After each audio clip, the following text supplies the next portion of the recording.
What's going on, guys? Jurassic here. Today we're back with Elite Dangerous Odyssey.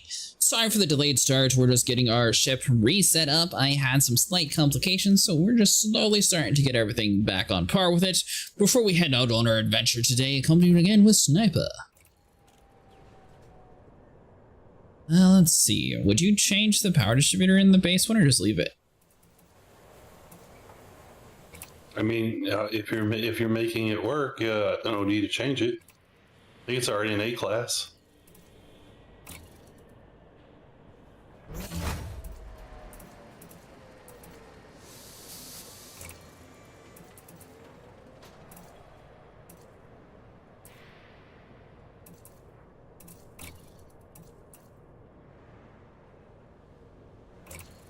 Alright, so let's see. You. By the way, if you sell a ship that has legal reasons, you have to pay for each model to get scraped. I didn't know. What? You have to clean each module if it's an illegal module. What makes a module illegal? If you sit there and sell your ship that has a bounty on it, every component that was on the ship originally is considered illegal, and you have to pay a fee to scrape them, if you didn't know. Fun fact.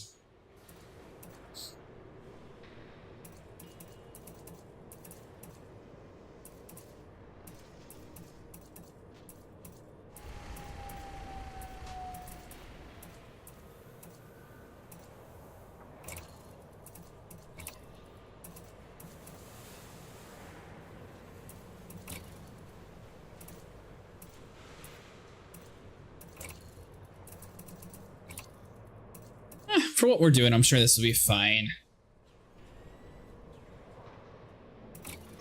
Worst that could happen, right? I'm sure this will be fine. What's the worst that could happen? Boredom? Boredom? What are you talking about? Guess what's the worst? Boredom. Woogity. Hello, Dravos. Hi. Would you like to join us? In what? Elite Dangerous. Here I thought you were going to do Final Fantasy. How would you think that? Because you were playing it the last time I saw you, and I told you I was going to get it renewed, and now here we are with Dangerous. It's almost as if I have like a whole schedule that's posted. When have you ever followed a schedule? You need to revise that schedule. Oh, the schedule. You need to take Elite Dangerous off and put Final Fantasy on there. I'm playing Final Fantasy like almost every day this week. Where have you been? This magical thing called work. It's a myth. Been awful work. What are you talking about? I don't know what it is. That was Sniper. I was to say, I work 10:30 p.m. to 6:30 a.m., so no, I haven't been off work. I've been working. Are you off on Sunday? 3, 2. Yeah. There you go. Sunday we'll be doing Final Fantasy. You need to tell me your world server and seat and all that shit. We're on Behemoth, or Primal Behemoth. Your Primal Behemoth. Giggity. Alright, Sniper, do I need to accept anything, or is it just get bounties? Well, the thing is, I'm not seeing any bounties for this area. Okay, so go to the mission board and sign up for the community goal. You're not seeing any for this area. Not seeing any bounties. They attacked me first.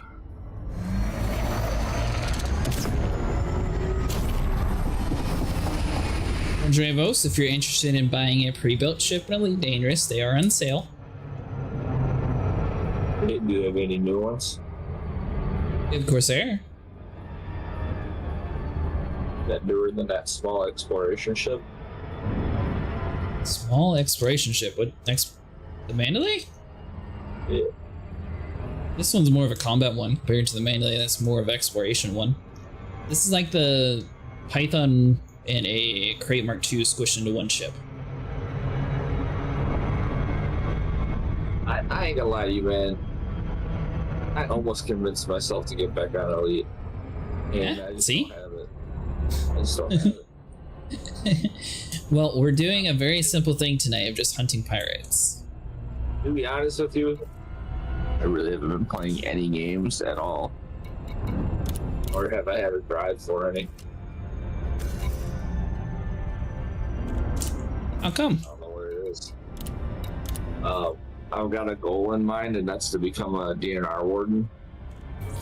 So I've been busting my ass working out when I'm not at work.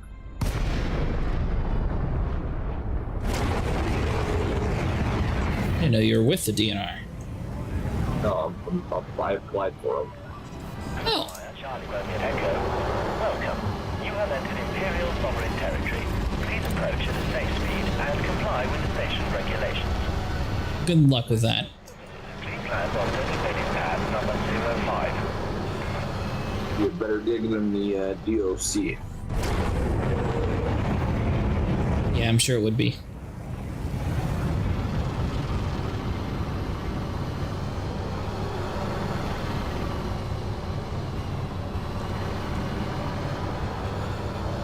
Are you on the paid tier or the free tier of Final Fantasy? Which means Did you buy a subscription or are you on the demo? oh, I'm past demo content. Okay, so you went back with the subscription model then? Yeah, no.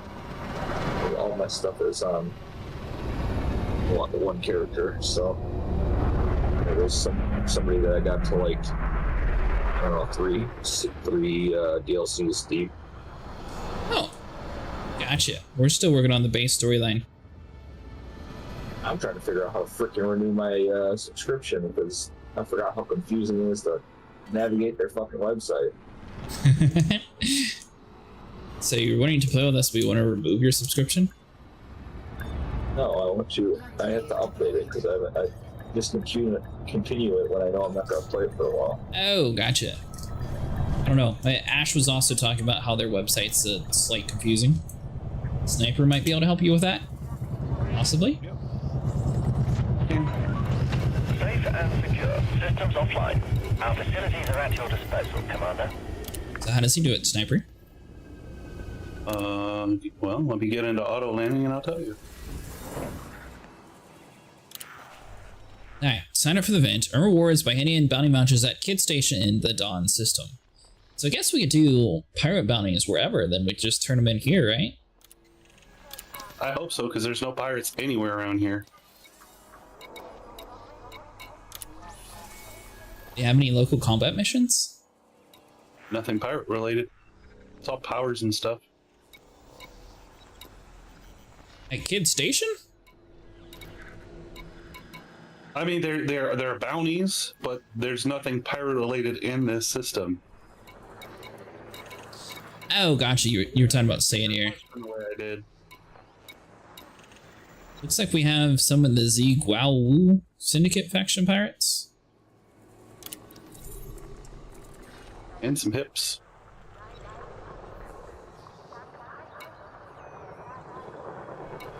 The grade 4 crystals, may as well grab that.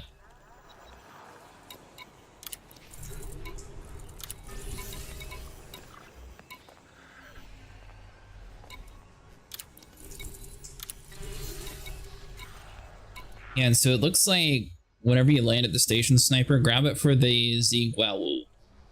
Probably butchering the name, but I'm sure you can figure out which one I'm talking about. So it looks like all of them go there.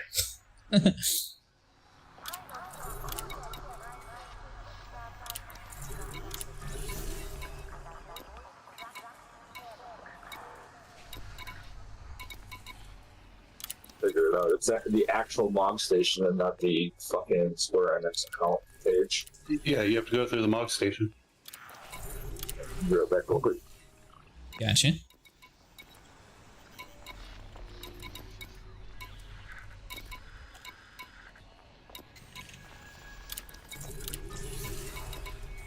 Let's see here.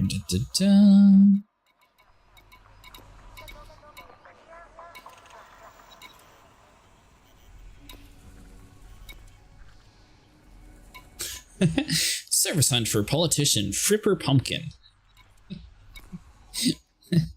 That's an interesting name.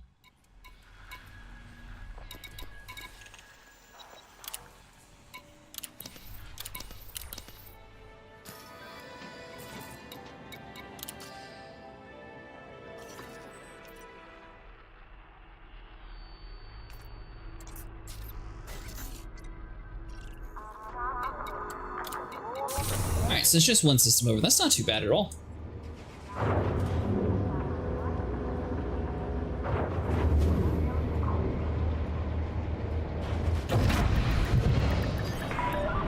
Detachment sequence complete. Please observe safe speeds when traversing the docking bay.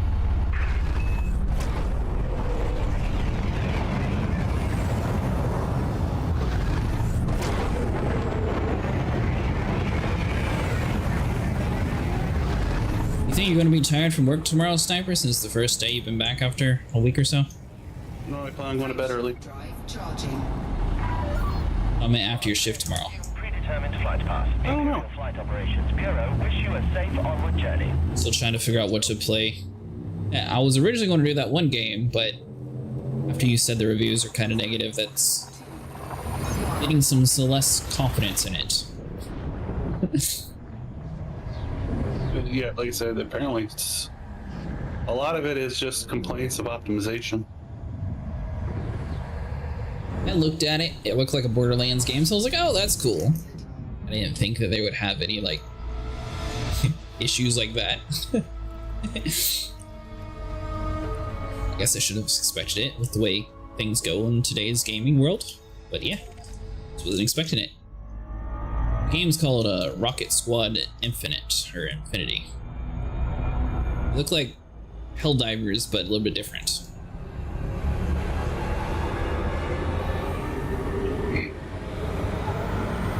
I'm back. Yeah, a lot of Welcome back. things are interesting, weird. One guy was I noticed talking that. about you have to pay for each reload.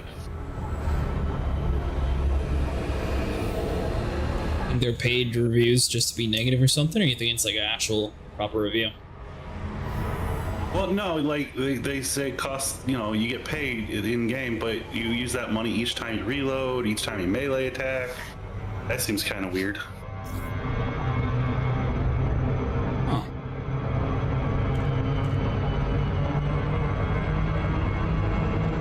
I mean, the only way that kind of makes sense to me is if it's like automatically refilling your mag or something, then, you know, like you have constantly have like extra ammo or something. I can kind of see that.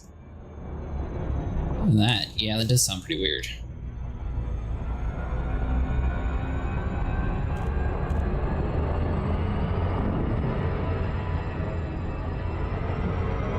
Revos, were you into Valheim? Yeah, I enjoyed it.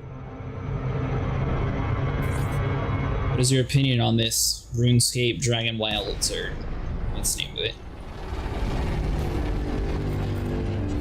What now? Guess you've been out of the gaming loop. RuneScape made a game like Valheim called RuneScape Dragon Wilds. Incoming mission critical message. Yeah, how they look at this.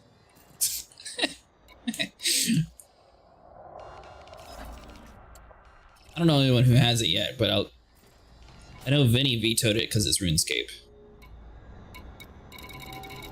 He clearly has some bad memories.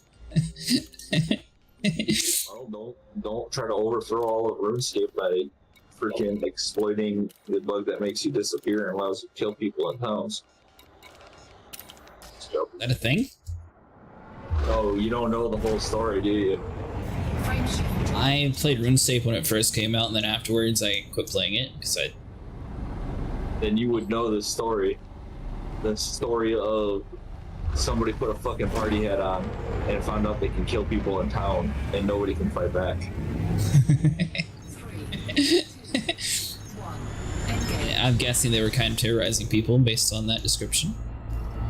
So it was so bad of a situation that everybody started finding out how to do it, and the devs couldn't do shit because the actual people who were allowed to change things in the game and take the servers down were away on a 5-day vacation or some shit. So you had these like interns sitting there trying to figure out how to fix a serious problem where people were losing everything they freaking made. And yeah, I mean, there's a whole story about it. Huh.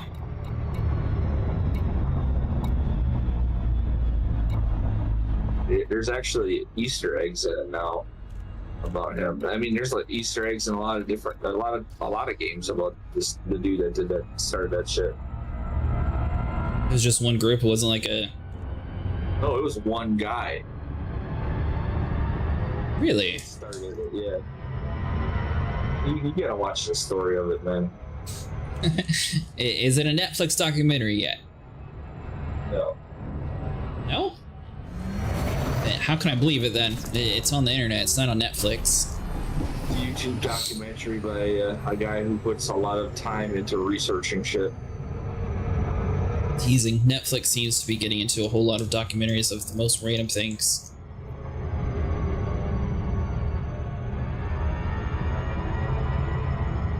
Sniper, did you get the wing invite? No.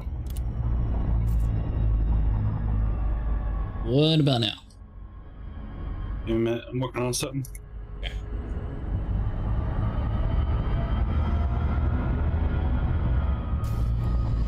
Let's see.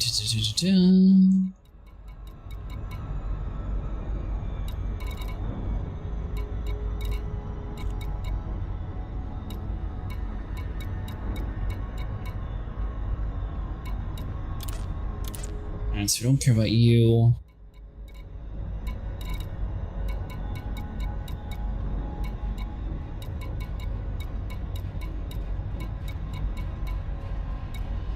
Oh, I forgot to put my shield booster on.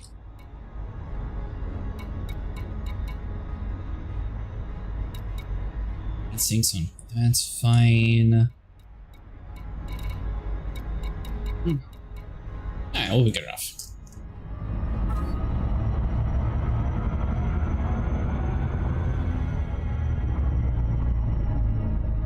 You said RuneScape had all that trouble? Trying to find the actual video of it. Was it just like a big controversy at the time or something? Yeah. I haven't heard most people talk negative about RuneScape, that's why I'm wondering.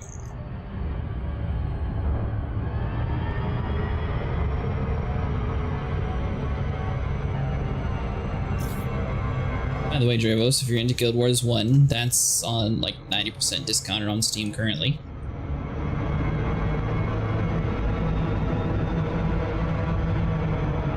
Obviously, it's a little bit older of a title, though. What's that? I said Guild Wars 1's like 80 or 90% off on Steam. So I have all of them on freaking disc at parents' house. I'm good. Well, good news is, as long as you just download your account, you don't have to need the disc anymore.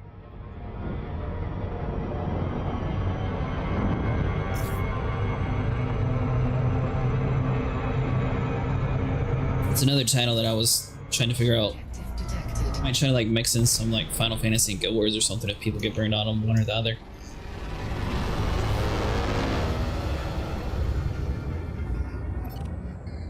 Come on, Dad. And a Connor to start out with.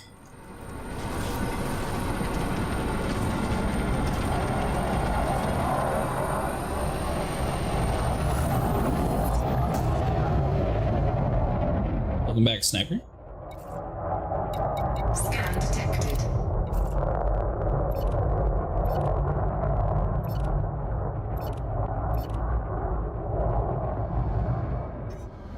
Alright, so before we even get into that, let's just turn the rest of these off.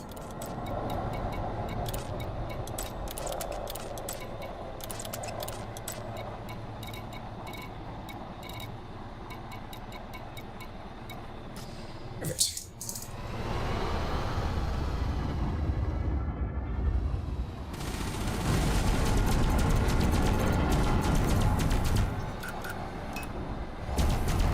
Under attack.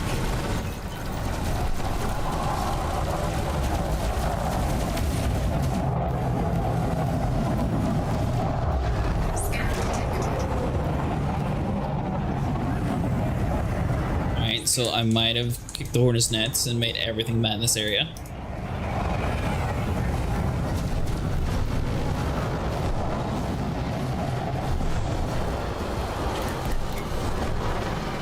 Yeah, hold on. Let's dip out of here real quick. Frameshift drive charging.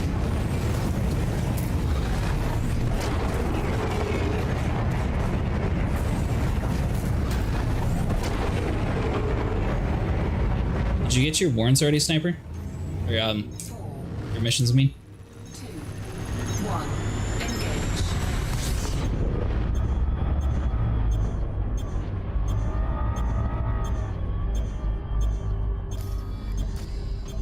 Shields online.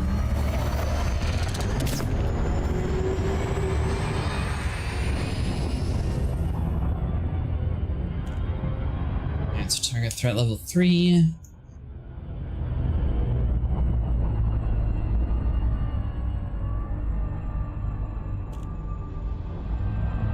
What level are you in Final Fantasy, Dravos? Like, are you going to start over, or you're not sure yet? Don't ask me right now. No, I'm not gonna restart. What now? No, I'm not gonna restart. Are you able to roll your carry over to our server? Yeah, I'm able to get that onto your server. I just gotta figure out and download stuff. Is it free to transfer? Oh. And I'm on a server that I have nobody to play with on, so I mean, Fair enough. So far, we have Nico that plays that game. He's more towards the end game content. Like, well, I guess you said you're halfway through it, so. Anyways, we got Nico that plays on the server. Sniper, who's, I think, most of the way through it, if not all the way. We have Ash, that's all the way. We have me and Volcano, who's still at the beginning. A bit under the weather today. Mostly going to be lurking. Alright, friend. Hope you feel better. Thanks for stopping by. Were you able to get your event done in Elite Dangerous? It looks like we just have to turn in some pirate bounties over next to Dawn if you want to join us. I know you said you're not feeling up to it, but if you want to join in, that way you have some friends to knock some pirates out real quick, you're more than welcome to join us.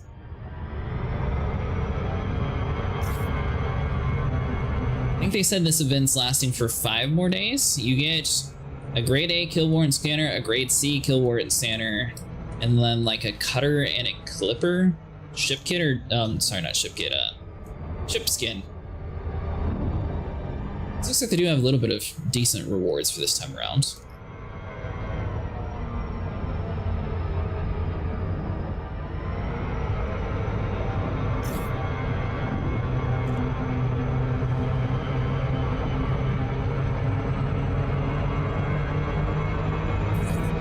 Mission objective detected.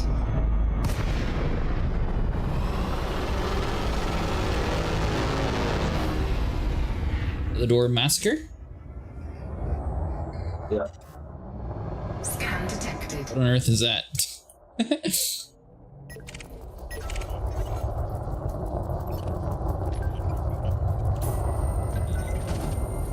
Or RuneScape. Oh, you meant the player's name? Here. No, so in RuneScape, when they first, as I'm starting to remember this, when they first added player housing or some shit, they had some bug where it would allow you to get teleported into a house or something and you'd be immortal, and then it would also allow you to PK in cities, kill players in cities and take all their stuff. Really? And they called it the Palador Massacre because across all of their servers they had, like, I don't know, 30,000 people die in Palador for passing through it. Huh. Better just give you the watch time. Maybe not tonight, but I'll look tomorrow if I'm pushed through it. Nothing major, just atmospheric pressure. Headaches has been so wet and rainy for the past months. I just gotta get used to the dry weather finally again. Ah, gotcha. Well, I hope you feel better.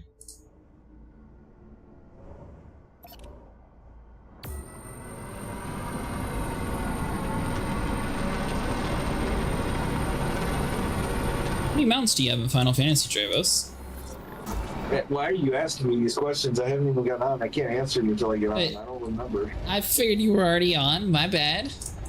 At last I heard you figured out how to pay for your subscriptions, so I assumed you did that in-game.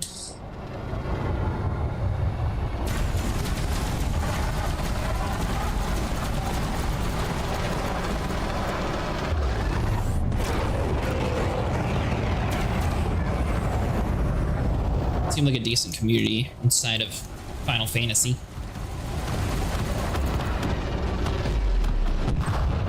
Target destroyed.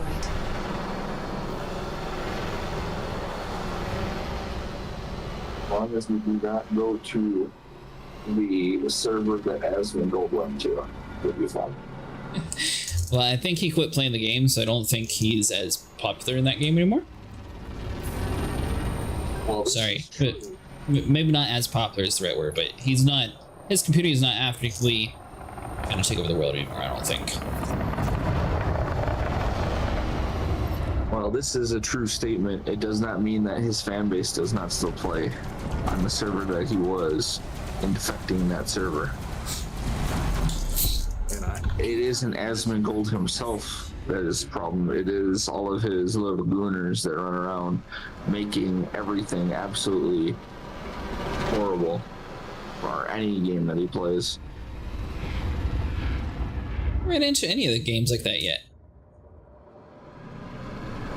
Well, The only one that I've had experience that was kind of like that is I bought Atlas day one, and then, well, I didn't just put it in honest wording. The Chinese took over the server I was on, and then I quit playing because, well, I didn't speak Chinese, and they were just killing inside every person who didn't speak Chinese. the next time he plays any MMO, play the MMO on the server that he's on, and you will learn quickly how bad his whole following is as far as like doing anything goes.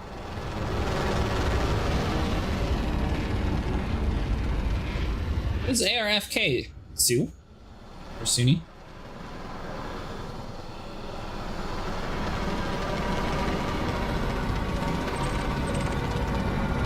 Oh, gotcha, yeah.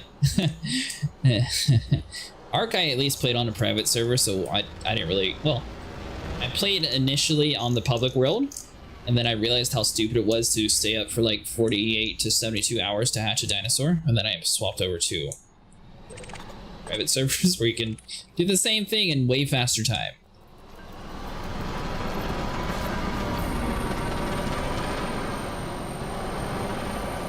Or as all the official server strokers say, you went to a cheating world. I didn't cheat. I changed the INI myself. Everybody had the exact same privilege on my server. Nope. In the eyes of those almighty lords of PvP on Arc, if you went to any server that has changed it from official server settings, you're cheating. That's honestly really smart. So I will say the only thing that Arc did wrong is you would be amazed that some dinosaurs have the world's most broken spawn rate, and they don't know how to fix it in the list. So you might think it's like relatively a simple problem. If you ever try to spawn in crabs inside of Arc, if you use just like the wrong INI, I swear you turn that game into Lord of the Rings. Like, let's just say, even with a 0.00001 spawn rate, I had probably 10,000 to 20,000 crabs running around my server.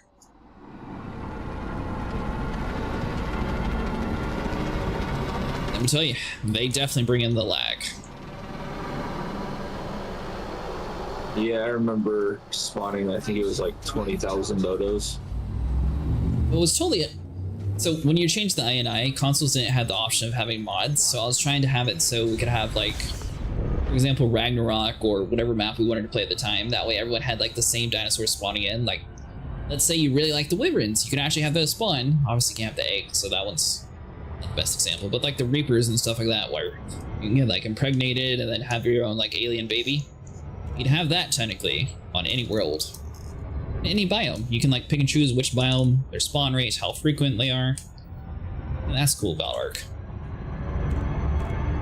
I don't know if Conan actually opened up the same amount. I never actually looked into that one as much. Where Atlas was cool in theory, but the execution left a lot to be desired, and then it got taken over and became the toxic on top of it. I know that I've played every single map and beat every single boss except for the last two. And Or Ark? On Ark, yep. And Gotcha. I remember going into Aberration as my first map ever. And, well, no, not my first map ever. My first map back after the whole launch situation happened, and I said, well, it's kind of crazy that you can, you know, jump into the world and fall through the earth and then spawn into eels and stuff like that, right? First time back, and I go to Aberration, and I'm greeted with Chinese people who somehow got the flying ice foxes in on that server when there weren't allowing transfers in, and basically they made it its own little island server. So yeah, everyone was confused how they got all these different dinosaurs off of different maps into Ice foxes? yeah, they glide basically off of whatever came after Aberration. Genesis, is it? No, not Genesis. Extinction. Gotcha, okay, so something from over there. The ice biome. Yeah. Forget the name of it. But Crab's Little John's base was surrounded by the largest crab infestation. Yeah, exactly. The problem is nothing would kill the crabs, so they would just keep duplicating. They didn't have a spawner to like stop at a certain amount, so it's not haunted, you have a major infestation.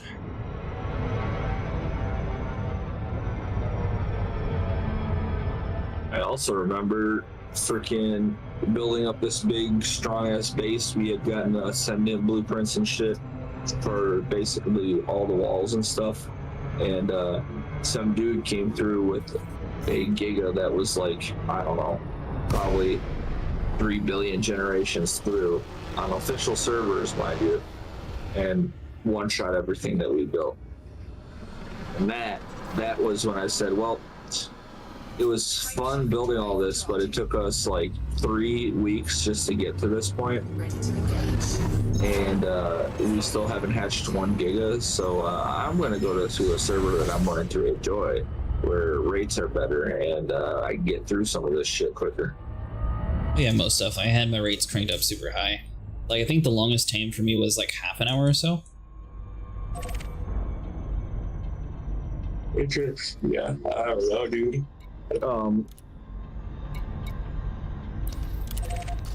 Yeah, a week for a giga to hatch is bullshit. Well, that's not even the hard part. The hard part's raising it after it's hatched. You're talking about the easy stuff.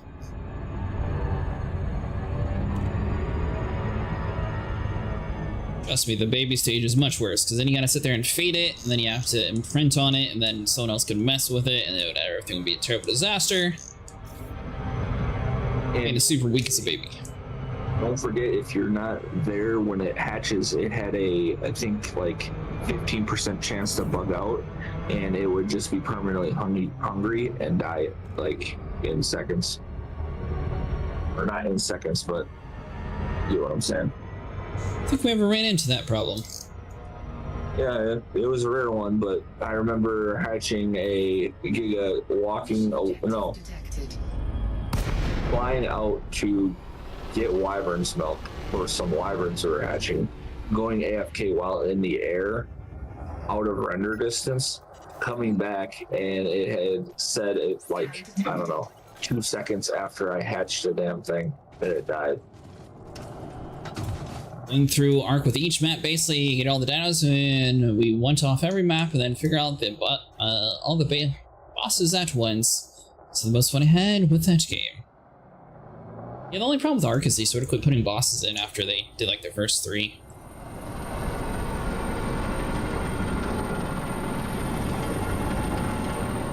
The first 3 are, I guess, the most memorable.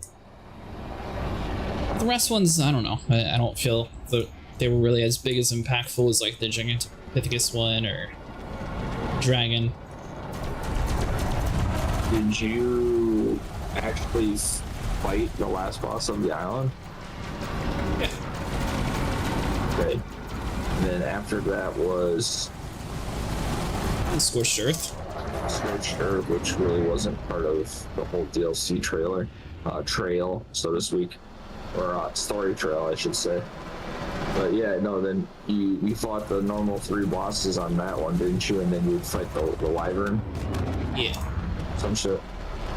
Or not the wyvern, but the whatever the freaking flying freaking lion scorpion. The Manticore. Manticore, there it is. Yep, that's what I was looking for. Aberration was fun. I don't care what you say. A lot of people hate Aberration. I loved it. I thought it was cool. It was a little confusing to read the map though, with like so many different levels. Once you learn Aberration map, there is no way of getting lost on that map ever again. If we played it right now, you would know exactly where you were going. Yep. I could tell you, it'd take me a couple seconds to find the holes to the surface, but I can tell you, I could go in the right direction and eventually find them in like a matter of 5 minutes. You want to boost the server, or what rates you play on?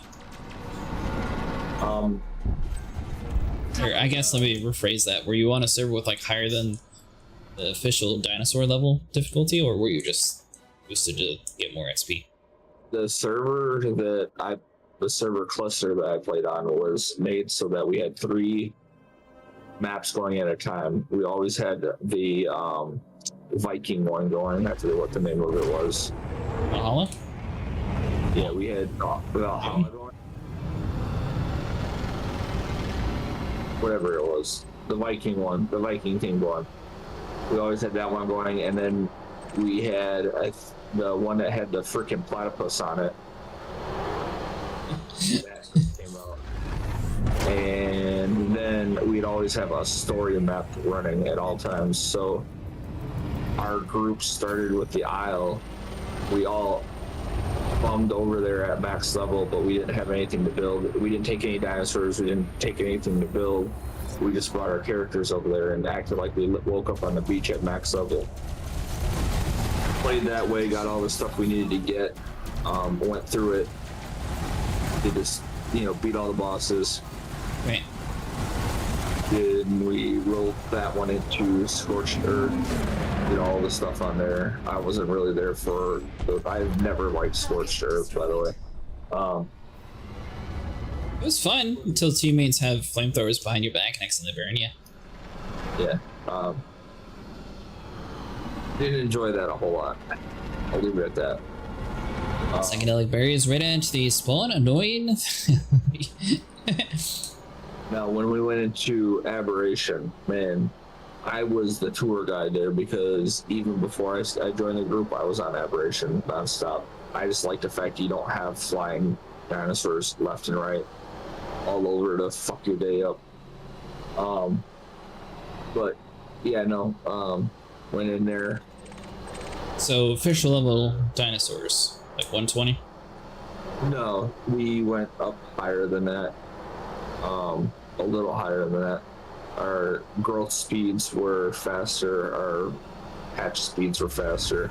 I think we generally kept it around 3 or 4 times, except for the baby speed. Basically, we just didn't want to have to sit there when we had to do gigas or Rex farms in order to build up our actual boss fighters, and sit there for 3 weeks just to rely on that.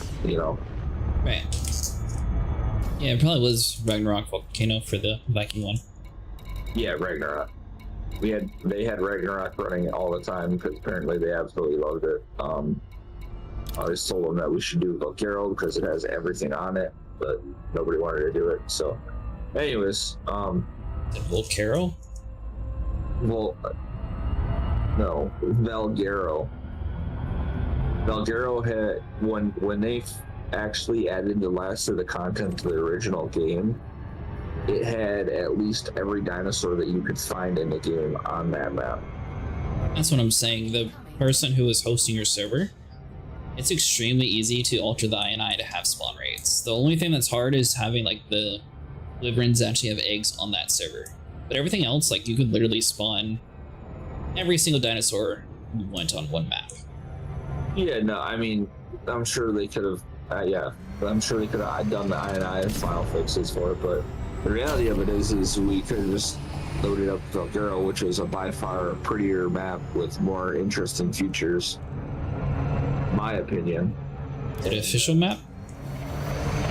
It was one of those ones where it became an official map. Okay, so no. It's just like the center where it got added in. Yeah. Was it made by Wildcard or was it made by a community member? Wildcard put it in their game. I don't know, to be honest with you. Well, that's what I meant by official. Like, center, that's fan made. Ragnarok's fan made. First Island, that's by Orc. Scorched Earth, Aberration, Genesis, and Extinction. Those are all like the 5 base maps, and I think the rest are community maps.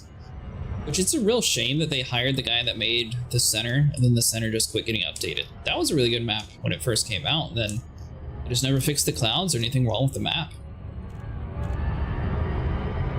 I just remember one of the maps you would go on, and if you had a flying dinosaur, if you flew close enough to the edge of the map, there were floating islands, and then they took those motherfuckers out. And I could not remember which map it was, because I remember it keenly because I was going to build my base in those floating islands, floating mountains, whatever you want to call them, because I had gotten in an argument with the group I was with when I was much younger, and Getting in an argument? it, I'm guessing it would be Ragnarok, because that's the first one that had the floating islands. oh yes, Or, sorry, not. It was either Ragnarok or Center. Both of them had the flying mountains. Ragnarok had like the big farms with the carrots that were grew out in like the highlands, so. The center had like the big floating rock. There was like a big waterfall underneath it. Incoming mission. well, this was out toward the edge of the map, away from the actual like middle of it. So everyone had floating islands out near the edge of the map. There's one of its features. That's the one. Then they took them out. I was sad because I was going to do it again and go build up in the floating islands when I did a.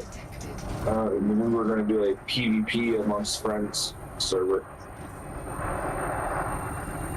I tried that once. It became toxic and we never did it again. Well, tends to be the situation that happens because nobody ever likes getting rolled.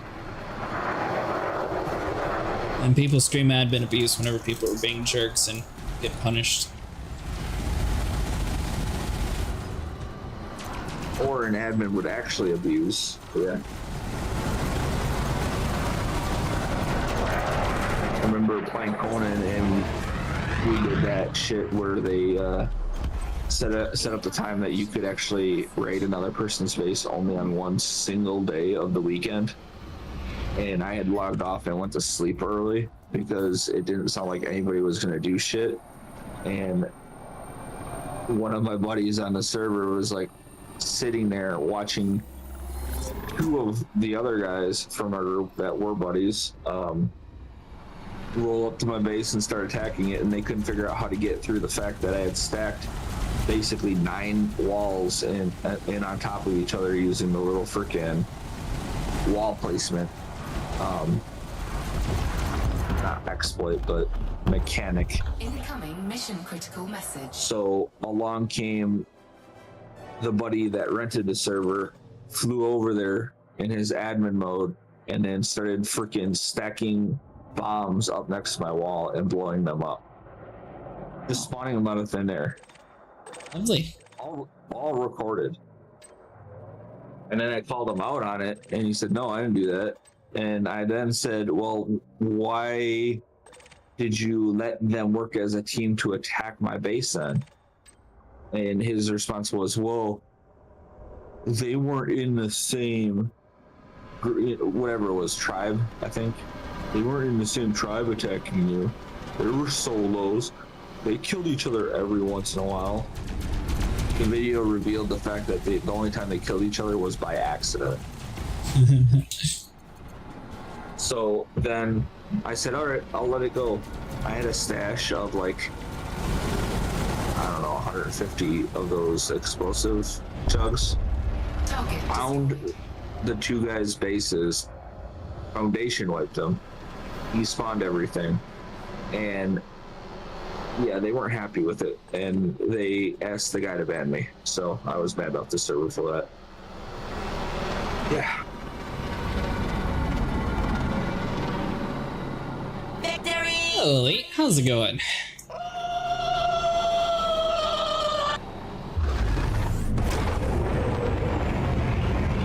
So what are your opinions on the Dune Awakening? Are you going to get it? We'll see. It reminded me of Vision a lot more than I was expecting. I kind of wait for other people to play the game when it comes to name brand games, or not name brand, but like movie themed games. Okay, so I'm gonna play something I haven't seen too much yet. But What are you gonna play tonight, Elite? oh yeah, to finish that story that I was just telling you. They never got my treasure, boys. They asked me 5 times before I just left their Discord, hey, where'd you put all of that gold that you had and all the freaking, what was it, epic weapons that you had? I said, no, shouldn't have banned me. I would have been able to show you. And I left the server. You know the land bridge over by the Oasis? Yeah. There's like a spot where it actually has stairs going up into one of the pillars. Well, you can actually like climb up into the wall, and there's like this little corner where you can fit like 5 storage chests up in there. And you'll never see them unless you actually like climb up there. Yeah, I put them all up in there. Everything was up there. So, and they probably went by that thing, I don't know, a billion times, didn't know it was there. I don't know why, Sniper. I had to scan you in order for the little marker to quit saying you were something to kill. It happens. Well, it sounds like you need to follow what your computer's telling you to do and kill. I have been killing, which we can go over to a bigger area now that you're here, Sniper. I was just doing the level 2 after I jumped to level 4 and got my butt kicked in by an anaconda. So now I have 2 areas that I can actually handle. I think the term of it is called riding the wave. Frameshift drive charging. 4, 3, 2, 1. Engage. Let's see. You. Of course, it's under maintenance. What's under maintenance? Not fast. Is it? I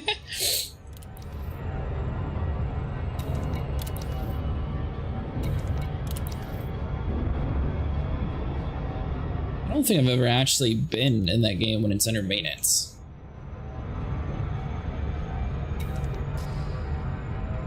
How long is the maintenance break?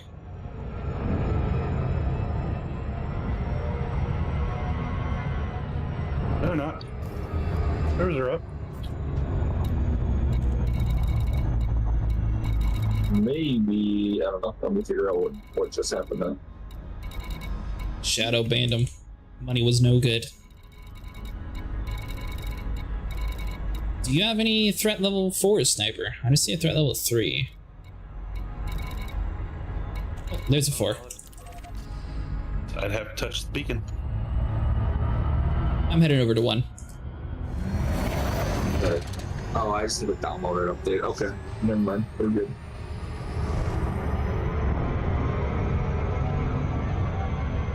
That is a game that I would like to get back into. But well, both of them actually. But I want to go see because they're apparently rolling content still into Division 1 now because of the whole we're about to release a new Division game. I think they said they were releasing a new Division game. What are you talking about? Yep, they're gonna release a new one. They just announced it at whatever freaking convention they had going. It's not the expansion to Division 2 though.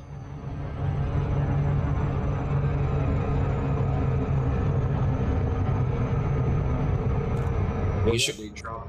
They dropped what was it? Homeland or some shit, right? So it's Division 3 and not just the DLC update? Yeah, it'll be Division 3. Okay. I'll have to look into that. Because they're slotting the Battle for Brooklyn and sometime this year, whenever they drop that, and then they have their mobile game Resurgence, and then they have Homelander or some shit where it's going to be based in the Midwest for Division 3.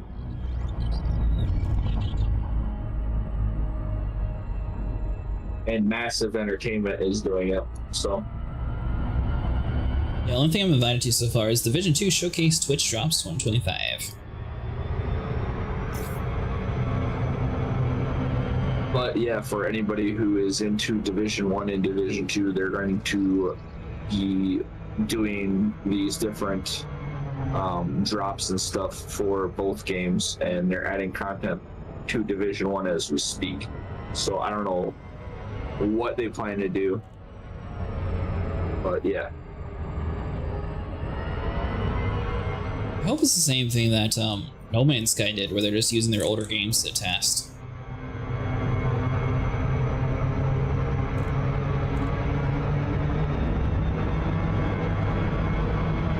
We need to do Division 2 and power level my freaking SHD levels because I stopped at like, I don't know, 75. And there's people who are at like 2075 now. Don't worry, I stopped at Division 2 after like 2 months of the game coming out. So I'm sure I'm way behind you. You haven't even reached level 5. Alright. It was also on console though, so unless they actually added crossplay, I don't think I'll be able to play with you. They added crossplay. Did they? Said you're pretty sure they did.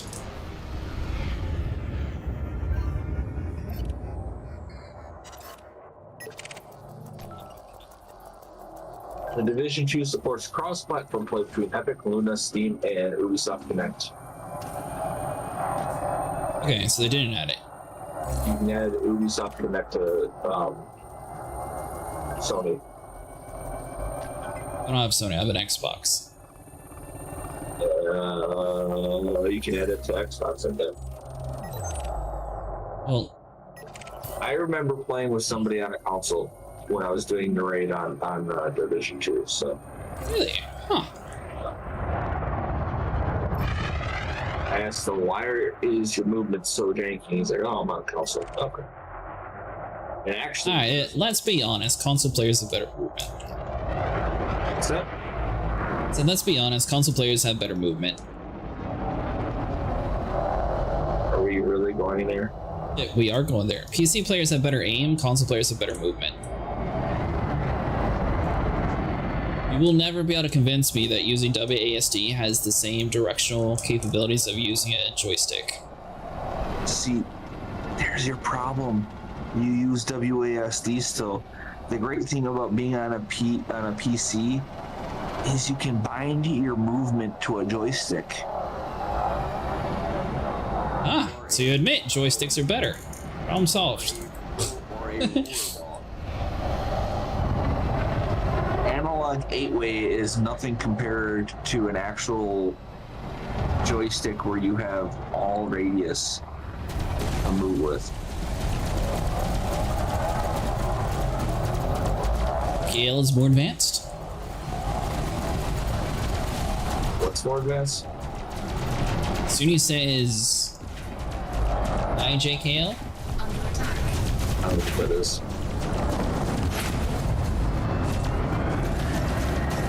Sounds like fake news to me. Yeah, I was really talking about this game the other day and how I couldn't even get past the tutorial. Really? Well, you're welcome to join us if you want to. actually, what's fun? We're just doing some basic pyro hunting. They're BSD, but further over on the board in the same layout. You're a left-hander. Oh. I'm gonna be honest, I never would have got that if you hadn't described it.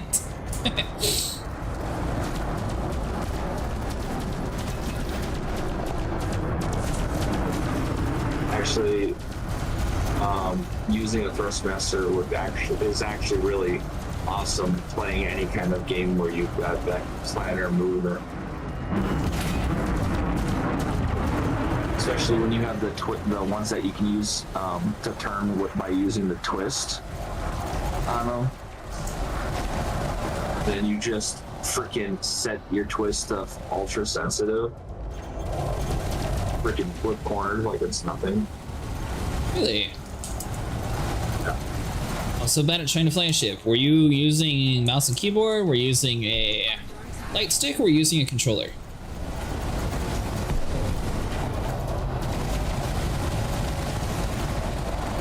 But yeah, no, I said I had a mouse that had a little thumb joystick on it. It wasn't like an 8-way joystick, it was a full like joy. And yeah, I used that to move around while I was using my mouse to aim. Pissed a lot of people off with it. Actually, if you shout me out, you'll see a video of me pissing people off. Shout you out? Yeah, if it still has that video for the shout out video. I have no clue what that means. Oh, you don't have shout outs enabled, do you? So there's a feature with Twitch where you can do exclamation point, shout out, and then whoever's name for Twitch streamers, and it'll roll back one of their clips or one of their past broadcasts for a certain amount of time. Was this recently? It's been a thing for a while, it's just not a lot of people know about it. I don't know if you've been into Twitch, but they have gotten into a thing where they're deleting VODs from a long time ago. Well, yeah, but my VOD didn't have this, dude. This was when I got on the computer and was like, all right, I'm gonna stream it this time, and didn't have music playing, and just ran around killing things. So it's kind of boring, the entire video, but the clip is pretty cool, because if you understand the Division 2 in the early stages, what I did was the cheesiest shit ever. Alright, so flying with mouse and keyboard, there was a setting that we had to change so the game actually worked properly.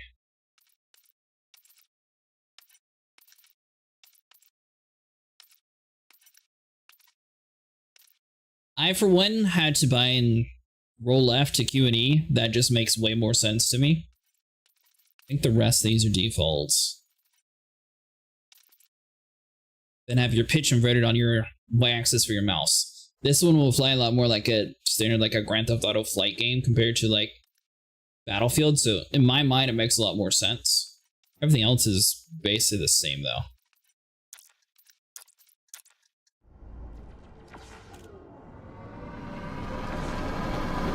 But I will say, when I first started Elite Dangerous, my learning curve was a little vast. Sniper was encouraging me while crashing into everything.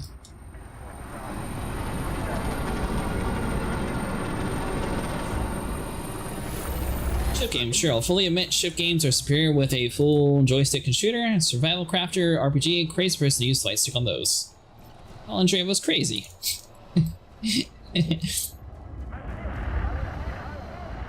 Dude, just try it once. Bind a joystick properly to move your character around. It is literally like using WASD, but with more freedom.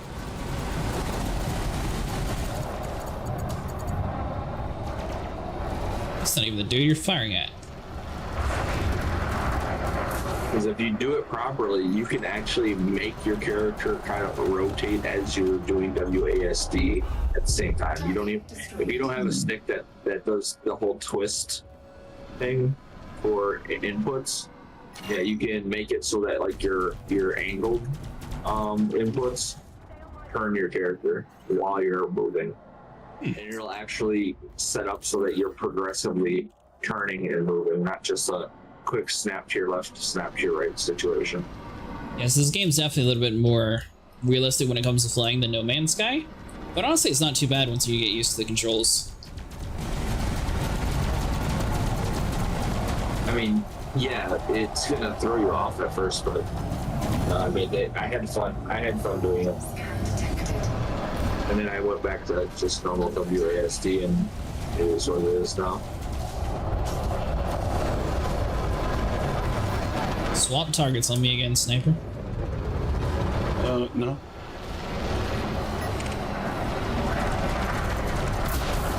Oh, that's the other thing I use too, is the old arcade joystick setup.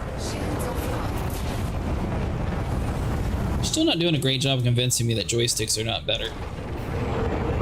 Like they used to use in speedrun, or like they use in speedruns.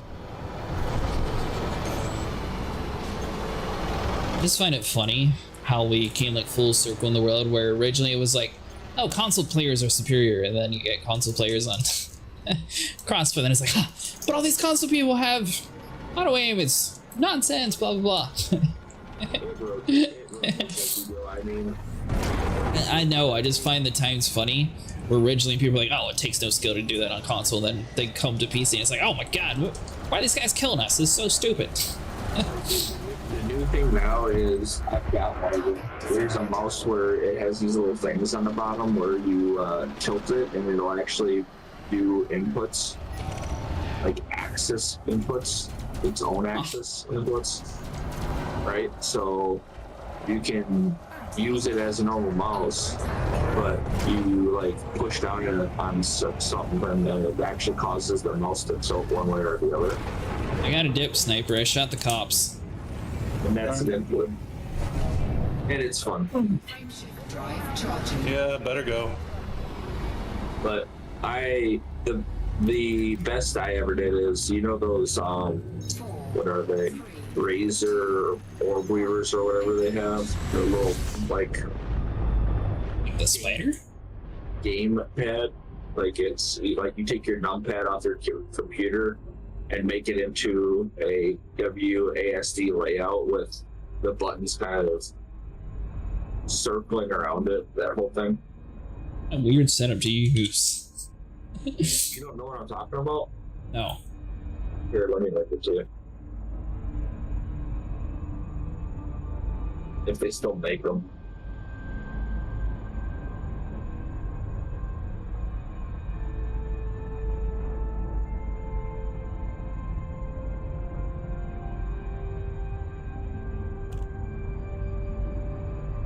Alright, looks like I'm gonna jump over to Dawn to get rid of this crime site real quick. Manage joystick better, so this is not, or this is better than that's what I was using jets. What'd you say, sniper? Said you need to stop attacking the cops. The man was right in front of me, so I lit him up, and then I noticed as like, system authority has been alerted. It's like, well, yeah, I suppose they have. Get out of my way.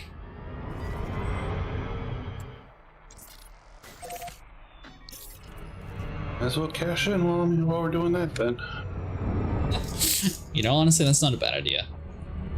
There you go, linked it into your Twitch chat. Otherwise, it's probably a Discord unfeasible shit. Frameshift drive Do charging. you have that blocker? What blocked? No, I see it. Mods can post links. It's just anyone who's not a mod can't.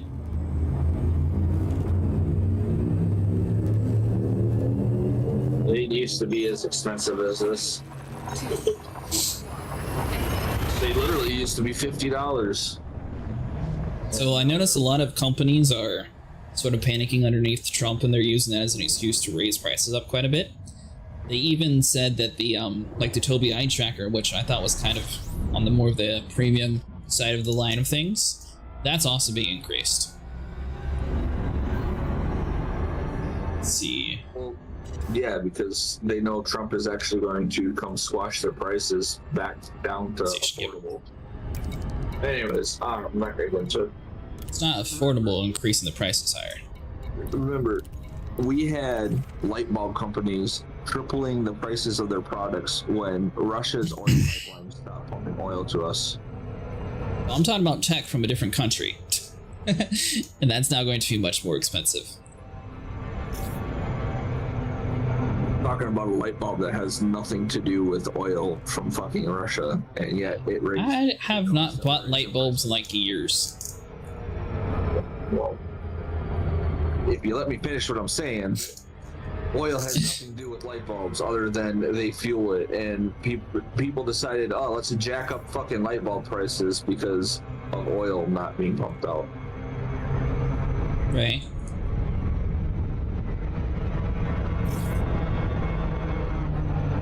Companies are just going to raise it for whatever fucking reason they can find. Yeah. It'll never affect them, but they're going to raise the price anyways. Of course. Just like how COVID was a big learning experience for them to figure out how they can run their company with the fewest people possible and the most hours forced on you to work. Some people. Other people got to stay home without work the whole time. That too. But I mean, that also does fall under the whole with the fewest amount of people as possible situation. My LED light bulbs for my home when I bought it 5 years ago, and now they were under $100, and I haven't swapped a single one to this day. That's what I'm saying, friend. Light bulbs last a while. Yeah, well, that's the thing is, like, if you actually go and look at those LED light bulbs now, they're like, I don't know, $375. I think is one of them that was priced at. That was supposed to be the cheaper ones. I always buy during Black Friday. It's going to sit there and march into the store for a light bulb. Brother. Yeah, exactly. No one would think about getting random things like that. 3,750 something people in Minnesota rush into a store and buy, what was it? Each person bought like, I don't know, 5 to 10 packs of fucking toilet paper because somebody said there was a meteor that was going to hit Earth and kill everything. That's okay. People have been doing that since the Y2K years. I don't have any missions to share yet, Sniper. All the ones I've completed are just the solo ones. By the way. Be right back. Let's see. Hey, Sniper, will it actually pull up a warning if you have, like, max engineering when you pick on that? You know? I think so.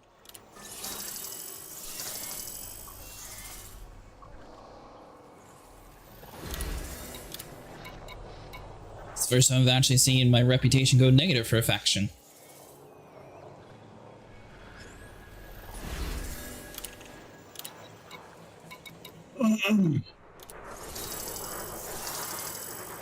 Although, what do you think the right play for this is, Sniper? Should we be grabbing reputations so we get the better missions? Or just grab the materials?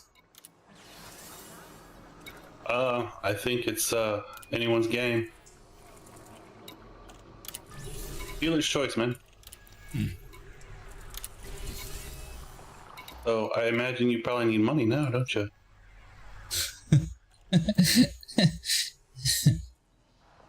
You're calling me broke. You were calling yourself broke. I have 317 million.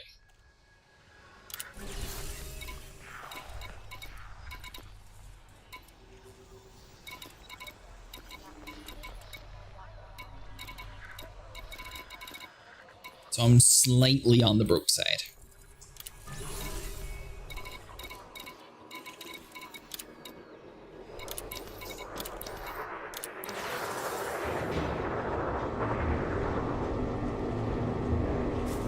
Now for the total of the bulbs. RTS with thumbsticks Solaris. On Xbox Resemble actually pissed me off so much I had to uninstall and wait to get a PC. Listen, I can top that. What can you top? This little LED light bulb that's still going. I have a light bulb from the Shelby Electric Company that I got from my grandfather back at his house that is still working to this day.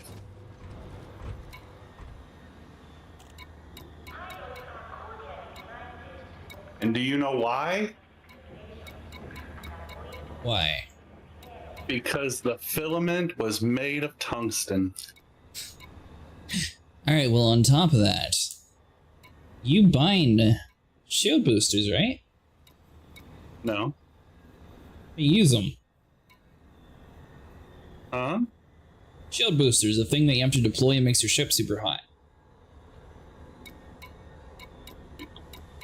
I don't use them. How am I supposed to know? Fairly certain it's supposed to be on my list, but I don't actually see it. But my ship shows that it has one. So weird. I can imagine playing Total War Warhammer 3 on a Thrustmaster might actually give in years of trying to make the pathways in my brain to figure it out. Wait, what now? Are you talking about shield boosters or shield batteries? Boosters. Shield boosters are you don't turn them on or off. They're just always on. Okay, so that's not the one I wanted then. Yeah, they go in your utility slot. And yeah, see, it'll even tell you what they do is they just boost the strength of your shield. Gotcha, okay, so it was a different category I was thinking of, that's why. Yep. The ones you're thinking of are shield batteries. Negative, it's called a shield bank.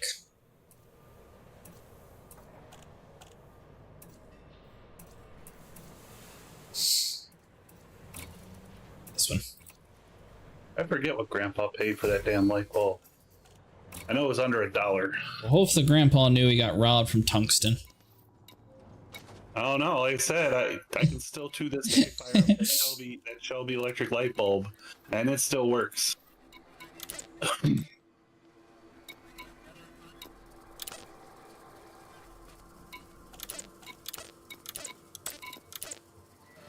So I have a fine in the system, Sniper, but it's not telling me I have a fine. Odd. I bought candles to illuminate my entire house and I never had to replace a single one. It just burned the house. Well, that is one way to do it. Incoming message. Why the interstellar factory person? Illegal facilities? Maybe you'll do it.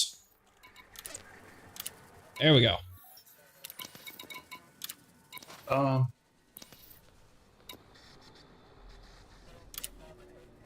Incoming message. Oh, what? Can you not attack the cops anymore now? Me? The cops attacked me and I decided to allow him to realize that it was a mistake. I stand to gain 75 million credits now.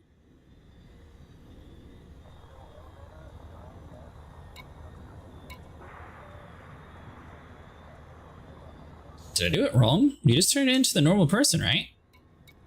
Yeah.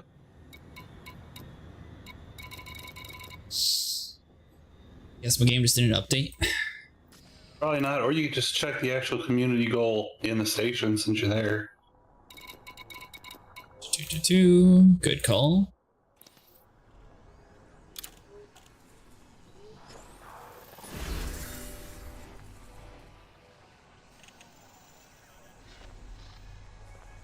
Yeah, looks like I am in the top 100%.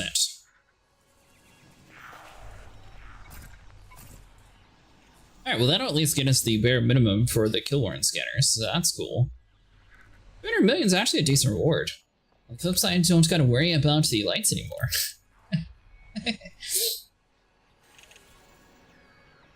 14,988 commanders have helped. Yeah, friend, you have 5 days, 11 hours, and 25 minutes to do this event, assuming that it doesn't finish.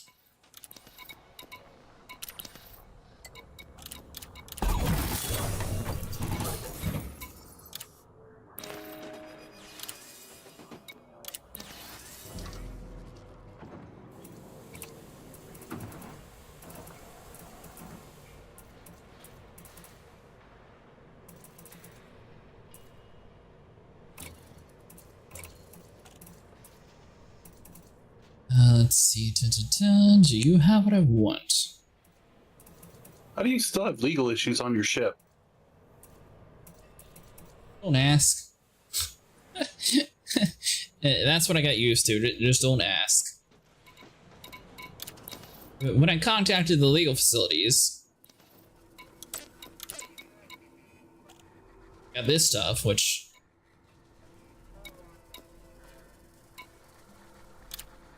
I guess maybe we'll turn these into.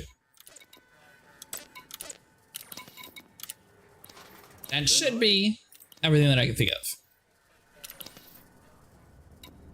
There, my ship is now innocent. See you later, friend. Hope you feel better.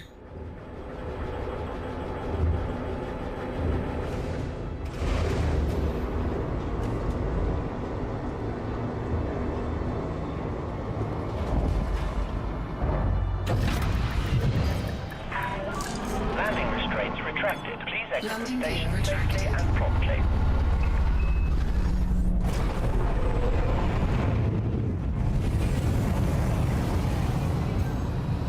Oh, gotcha. My bad. Speed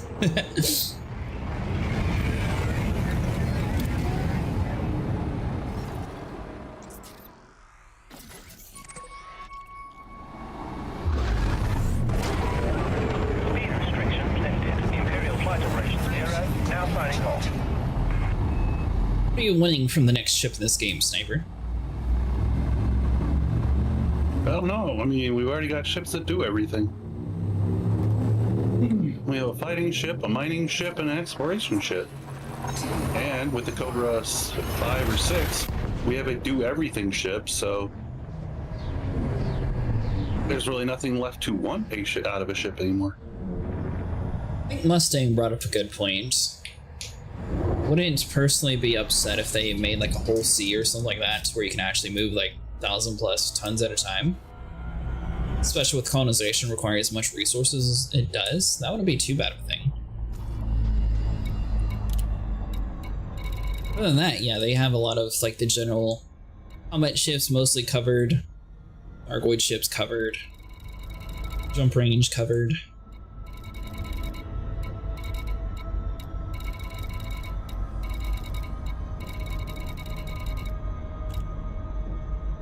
Did you already scan the thing? Mission critical message. No. It's got here.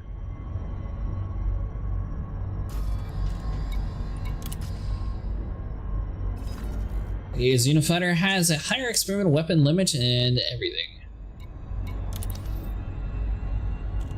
What are you talking about, friends?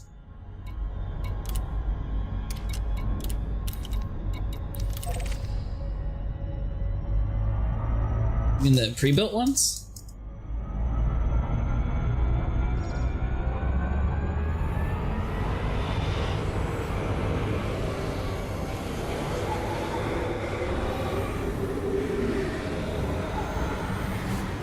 Well, ships in the game so far have just been supplemental human combat ships, but off the back of that and converted into the Xenofighting ships. Oh, you're saying you want a dedicated Xenofighter ship. Gotcha, okay. I'm with you now. That or Thargoid vessel. It'd be cool to actually work with the Thargoids, because I know they used to have that in the original games, from what people told me. But I accidentally helped the Thargoids and decided to turn on humanity. Alright, now if I was a story writer, that would actually be a really interesting play. So you have like people who are wanting to colonize a system, but then if you actually like bought a Thargoid ship, for example, you could like work with Thargoids, and then you could decide to be the hero of the story, basically.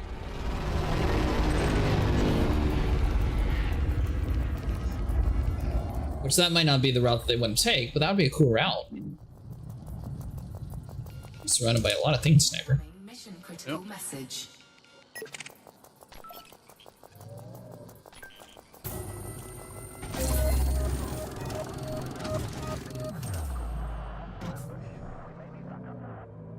Figured the guy was clean. I was going to kill him. I think we can use them in the current lore since everything that's built is caustic, so you can't store them traditionally or anything. Exactly, but imagine if we actually had something to store them in. See, like a rented Thargoid ship, but not a perma-owned. Cannot comply. Frame shift. We already have fleet carriers for humans, so I mean, we could always have something like that for Thargoids. Or have Thargoid specific like space stations that are only in like certain systems that you're able to like park in. 2, 1. Engage.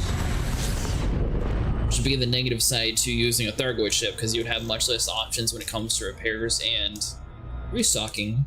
But maybe have it so they have the built-in thing to like regenerate their power cores or something.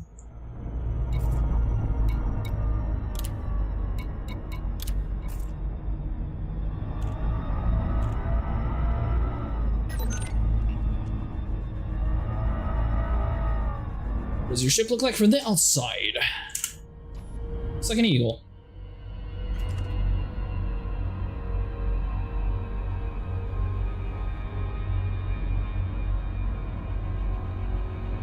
I do wish that this game actually had a third person when it comes to flying.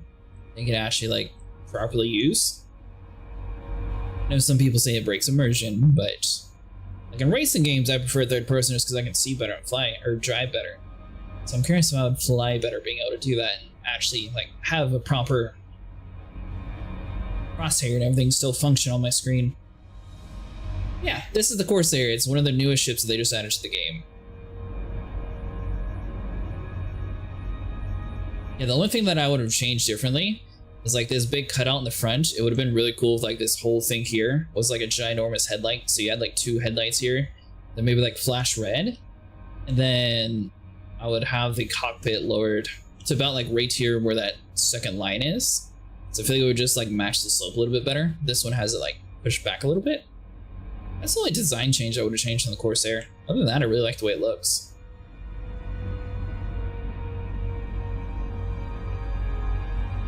Forward arc in the cockpit drives almost everyone nuts. Let's see here. It doesn't have third person. So it has third person on like ground combat stuff, kind of. Once again though, you can't really see your crosshairs, so it's not really recommended to use third person for most of the game.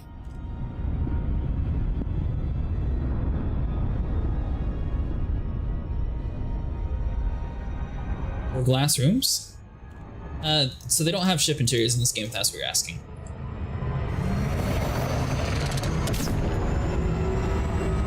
Though all the ships are modules, so you can literally put whatever component you want on any ship. For the most part, as long as it has a slot that's able to accommodate what you're trying to put on.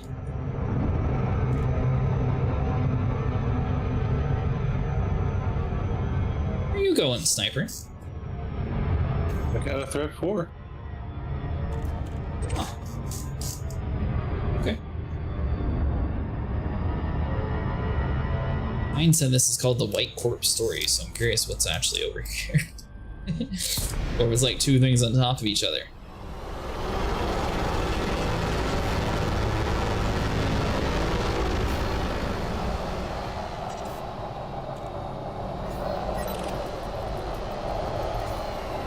I wouldn't. These appear to be the good guys. Yep.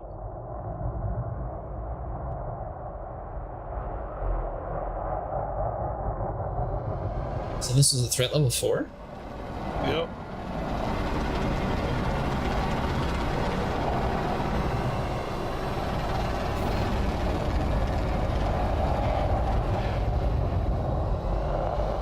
Oh, you would make the headlights glass rooms. Gotcha. I see what you're saying. Yeah, that'd be another cool thing.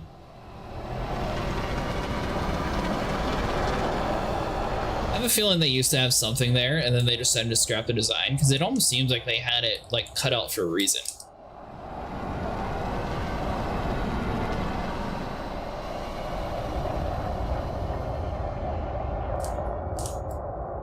I don't know what this is, but it's very weird to just see them patrolling around like this.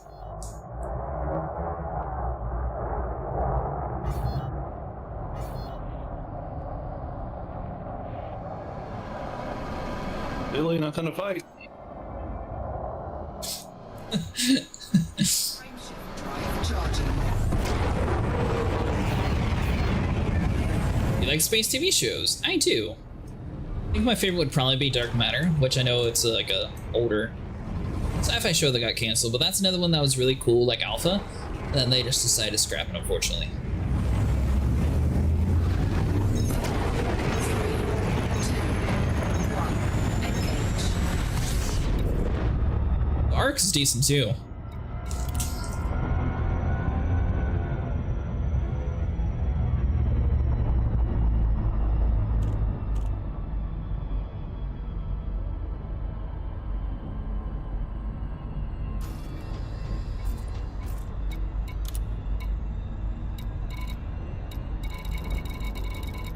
So we're gonna threat level 3.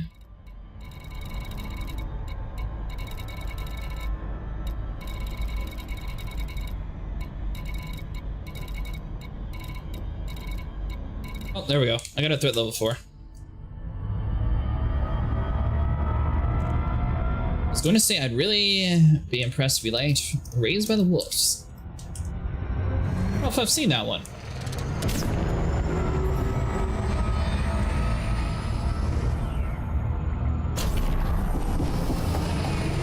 Watching a lot of westerns lately, it seems like they're sort of having a comeback, at least on Netflix they are.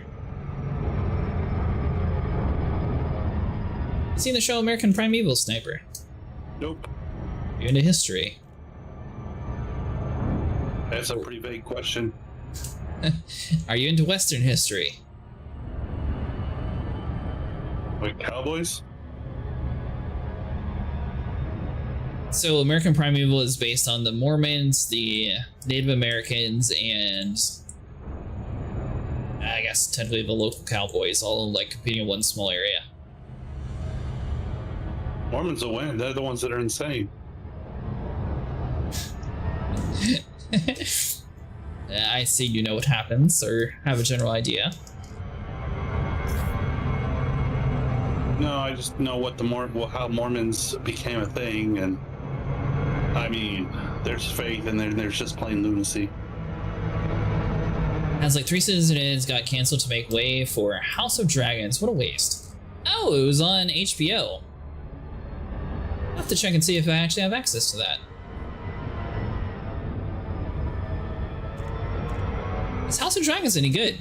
I heard everyone raving about Game of Thrones, but I haven't heard anybody actually mention House of Dragons like at all. I assume most people were kind of mad about the ending of Game of Thrones. Hey, thanks so much for following.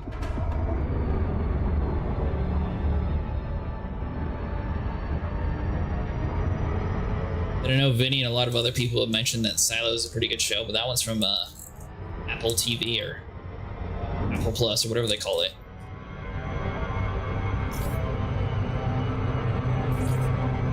Mission objective detected. Well, House of Dragons is very slow. It's weird. Surprised if they already had the formula, they messed it up. They messed it up during the Game of Thrones. They went pretty far with it, though. It's not like they messed it up in the beginning. They were able to go quite far with it. But they couldn't wait for Martin to like finish books, so they started making up as they went along, and they wrote themselves into a corner. So they like finished everything in one episode, and it ruined it. The only thing that I will say to that, at a certain point you have to cut your losses and you can't turn into Star Wars.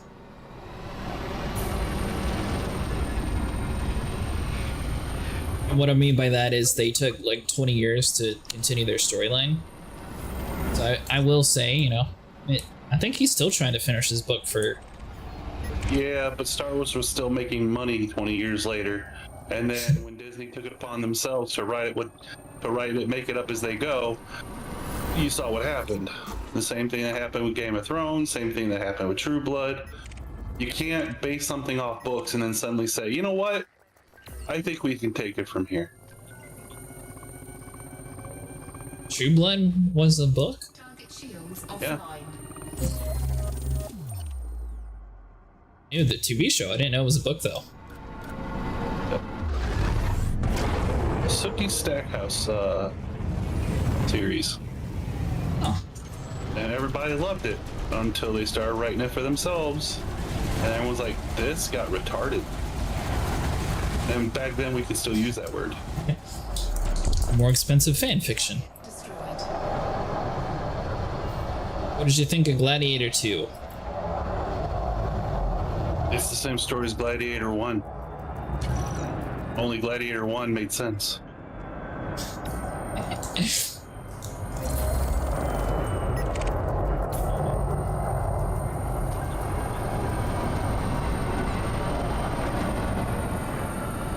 Lucas made the original movies because he thought what a modern cinema would achieve at the time. He knew better than tech for the other movies.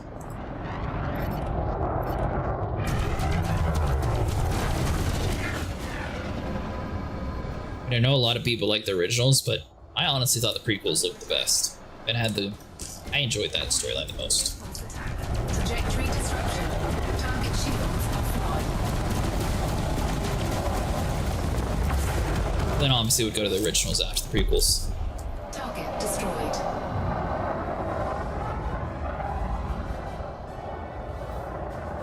I think the moral of the story we should learn from this is they were interested in a story, so they wanted to make a TV show out of it. They were interested in what it was, not what it could be. And clearly they don't know what it could be because they always ruin it every single time. Target shield. It did. For another book to come out. Yeah, don't worry, there's already another book movie coming out. Or series. Harry Potter, done by HBO. Target destroyed. Yeah. Yeah, I heard. Yeah. It looks very interesting with the casting choices that they made. Although I will say a lot of people were like, oh, well, I would have used this guy as Snape. I can kind of understand if Adam Driver, you know, but not all movie actors want to be TV actors. So I kind of understand that just because you want some guy to be your actor doesn't necessarily mean that they are interested in being in a TV show.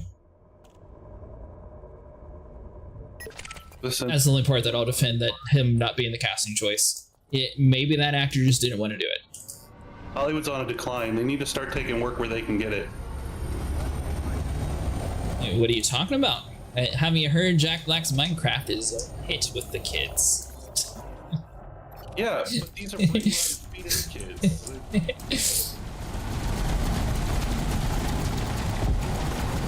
They don't know what a good movie is, so therefore they have nothing to compare it to. I will say I heard that if you it's just Jack Black being like super Jack Black in that movie. No, just super cringe. I'll be watching because they literally said they were making this series to be more true to the books. Oh, you're talking about the HBO one? Yeah, I noticed that they said that and then they went in a weird direction with it. I am so over Harry Potter. You like Harry Potter? I used to. I'm over it. Like so many other great things that I, in my life, people had to make shit political and ruin the magic for me. I will say, still have faith in James Cameron for like Avatar. Same with video games and comic books and basically everything in life I've ever enjoyed. Somebody drags it through the political morass, and suddenly the magic's gone and it's not fun anymore. So that's where the money sells.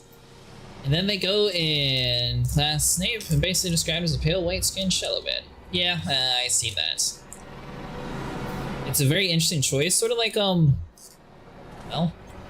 I guess they never learned from it. not even Not really trying to say too much to it, but like the Velma series, obviously that kind of tanked as well, so I'm surprised that they wanted to try to go with the controversy after controversy.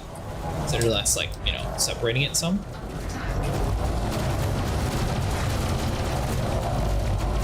At least I personally have not heard anyone say Velma was good. Haven't seen it. But what? Velma. Velma? Yes, the Scooby-Doo one. Yes. You don't have to find out if it's good. It's not good. There's nothing about it that's good. I know, that's why I said I'm surprised that they would go with more of a controversy over controversy instead of trying to make their own. Well, because then Different they would story. have to admit to the people that complain the loudest that those people were wrong, and they can't do that. But they can, they just gotta sweep it under the rugs. That's what everyone else does. Did you leave?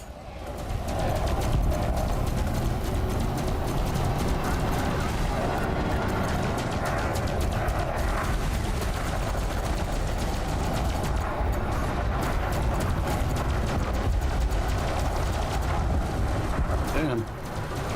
Like to a certain point, I'd probably be offended, but at the same time, if the paycheck was big enough, I'd probably just swallow my pride and take the paycheck. With that being said, though, obviously you're also introducing the fact that A, this series is going to get a lot of hate for changing the lore, and then B, you're going to physically be targeted because you're the one that they changed it with. Taking damage. So Shield that's got to be a lot of drama on him too. under attack. Target destroyed. Dude, put up a fight. Yep. Yeah, I heard the Minecraft movie wasn't too good. The only thing I've heard from it is if you're like a Jack Black fan, then you'll really like it since Jack Black's like the most eccentric one in the film.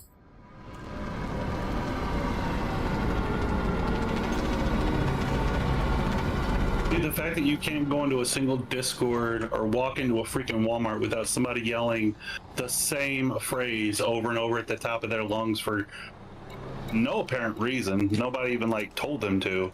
It shows just exactly the kind of writing that went into that movie.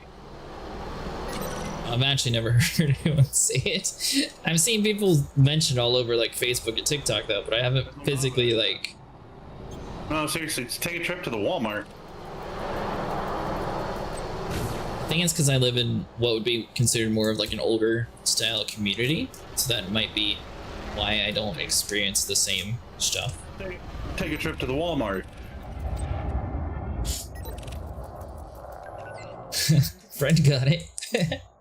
Flint and steel chicken jockey. Someone who reads the books, there are lots of people of color who weren't in the original movies and make them part of the series. Yeah, the chicken jockey one is what I've heard a lot of people mention on TikTok. Again, if you ask me, just the whole concept is it's hand-me-down characters when there are plenty of original characters that they could have like given a steeper backstory to. How about that one Jamaican-looking kid that patted Harry Potter on the back, on the shoulder when he came down holding that little crystal ball thing?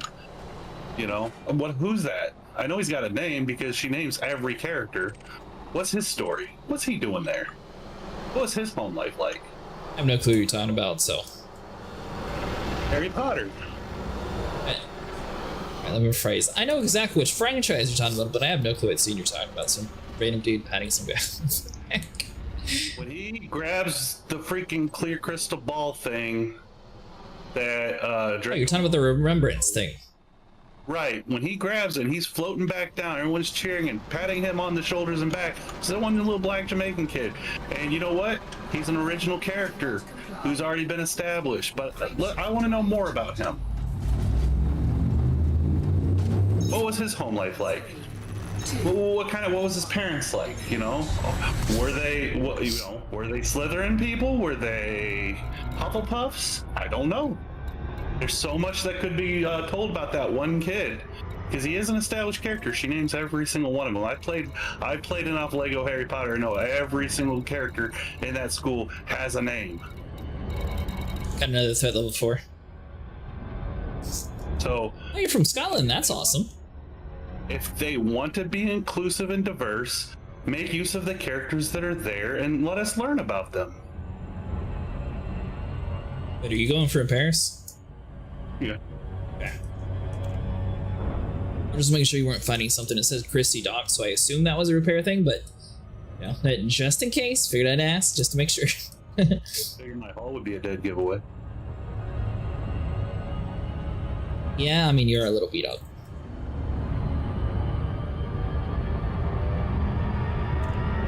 That's why I'm saying I'm surprised that they chose that route after the whole Velma incident. Thought that had enough like controversy behind it to where they might pull back some. Honestly, and compared to what they did with Velma, I'd be perfectly okay if they made her Indian or brown colored. You know, I'd be perfectly fine. It's everything else about Velma that makes Velma problematic. He's talking about the Dean and Thomas in the first movie, because that scene is from the first movie. There you go. Fred actually knows the guy's name. See? So let's find out more about him. He's one of the most well-known side characters compared to every other side character. Apparently he's the most well-known one. It's a person of color who could very well be an established character in a TV show, and we get to know more about him. How he could even be like a main character. Alright, so this is like removing the whole color debate, but I mean, I personally think it would be much cooler if they just did. They kind of hinted at it in the movies, but how did Albus Dumbledore actually get the wand of power? Like, how did he actually become the most powerful? They didn't really go too much into how he actually became who he was. Lord of the Rings have done a really good job with prequels, so I feel like if they're trying to make money, they should just focus on the prequels. What? Oh, they did. He knew everything that was happening. He was always one step ahead because he freaking time traveled all the damn time. Yeah, but we haven't seen how he actually got to that point. What made him want to do it? He gave it to Hermione.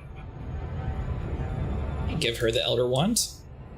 Oh, even the time travel thing. Right. Somebody probably saw promise in him and gave it to him, and he managed to use it the right way, and he's always one step ahead of everybody else. I mean, they kind of hint at it, Friend and Fantastic Beasts, but he wasn't the main character. Like, we don't actually see through Albus Dumbledore's eyes, or even like Hagrid. But we kind of saw like a flashback of him.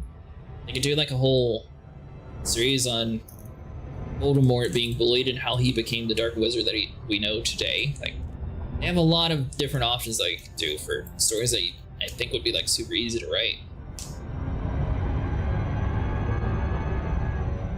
The Voldemort one, there's enough flashbacks in the series though that I feel like that one's probably mostly explained out for the most part. We don't really know how any of those came to be necessarily. Or they could just, you know, like completely do something crazy and make the entire book about the different Elder powers be like an entire series. Like, how did the Elder Wand get created? Why was the Cloak of Invisibility created? Who did it? What purpose? What was the original goal? Well, here's the thing. They're not going to use any new written books. That's for damn sure. They've already made that perfectly clear. No, but I'm saying that'd be the easiest way to make a ton of money. Like, they already have kind of the lore hinted at in the movies and the books, but they just need to expand upon it. Like, I feel like all of those different things they could easily expand upon to increase the sales for it. Yeah, no. What I'm saying is they're gonna have to. They can't very well use any new books she writes. They made that perfectly clear.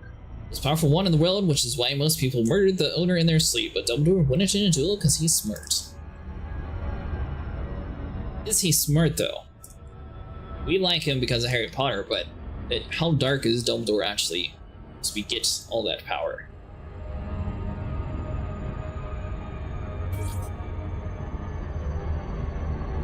I'm knowing to get to the area, I am at the mission target.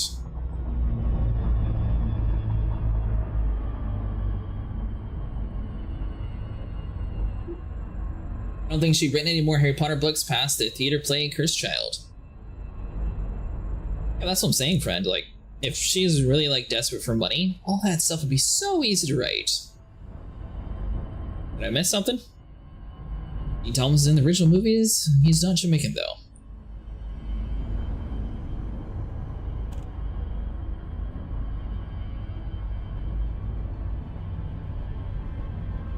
Grindelwald, we see their fight. Grindelwald had the wand before him and he lost. The wand has a magical bond with only the true owner can fully wield it.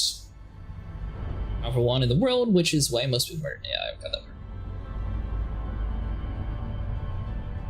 one. Dumbledore was once power hungry. It's how his sister died. Exactly, like seeing that dark side of Dumbledore, I think would be cool. It would be basically sort of making like a Venom anti-hero story. Because people already kind of like Dumbledore. At the same time, seeing him like in his youth, when he's angry, when he's power hungry.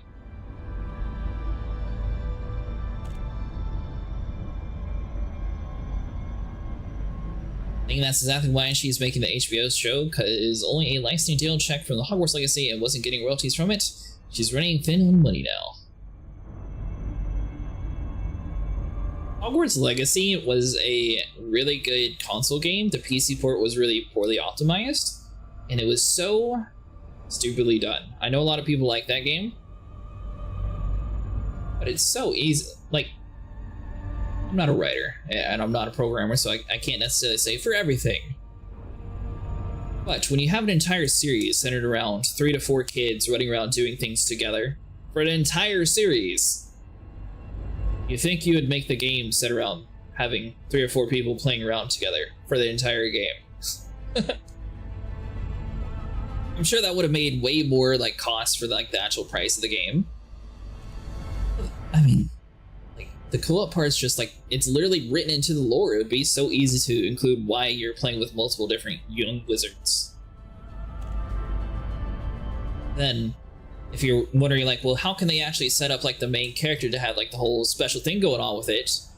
Do the same thing that Far Cry does, where the main character experiences like beginning part, then once you join a friend's world, you still are able to do like all the missions together. It's just you're not actually like the main protagonist, you're just like one of his friends that would move along. And at the same time, you can also have 3 different AI running around with you. That's how I would have done it, at least. Dumbledore was also one of the very few wizards who could perform magic without a wand, but in Legacy they changed the lore saying African wizards didn't use wands. I think a lot of wizards stopped using wands in the books, didn't they? Well, that was like one of the main important things, but the movies they had to do it. No, not the wands, it was saying the spells. Are you close to me, Sniper? Yeah. Gotcha. Mission objective detected. Halfway through the game, they rewrote the entire game to appeal to the heavy fan base because people hyped up the customization. That's why I got it, because I linked the website so you could be you in the game.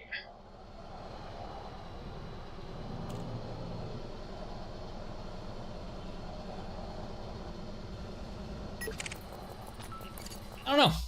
I just personally feel like having multiplayer for that game makes the most sense. It would be super fun. And obviously, you know, like the whole Quidditch being removed and then made into a whole separate game, that's another issue all in itself.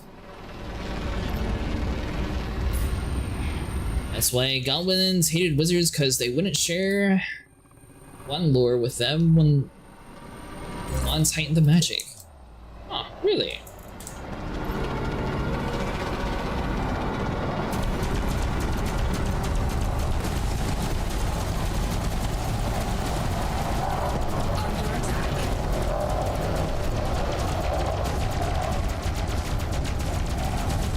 By the way, Vaughn, we have fighter bays if you want to join with us. You can jump in a fighter bay to learn how to fly, and then you don't have to worry about dying, so you can just spawn back into another fighter ship.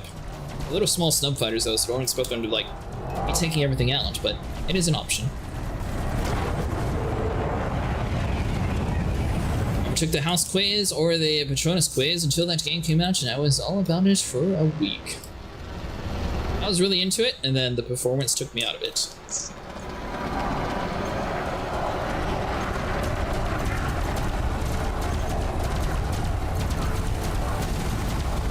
The time, though, I was playing with 16 gigs of RAM, which I thought was plenty, and then obviously other games that came out since then, and I've increased to 264 because I got annoyed. So it could have just been a RAM issue, but at the same time, I was expecting it to be polished.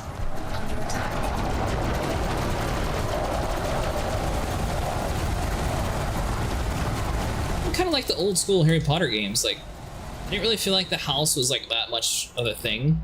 The original games, I don't know if anyone's ever played them, like super old games, but what you did for your house was actually like in the movies and books, where if you were acting bad or if you were getting caught a bunch in the dark, it would actually like negatively affect your house score, so you could actually like technically win it for the house at the end of the year and stuff. That was another cool thing. Humans had magic like humans, but wands amplified their power. It was rare wizard human could use magic without a wand, but Dumbledore could.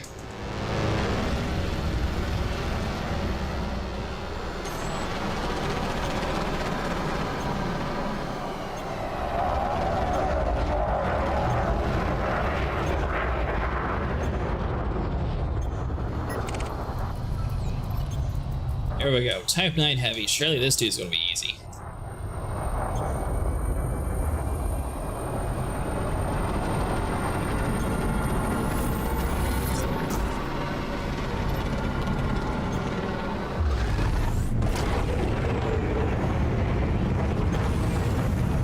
Ready, sniper? Mm-hmm. 1 second. Recharge my shield. Shields online. There we go.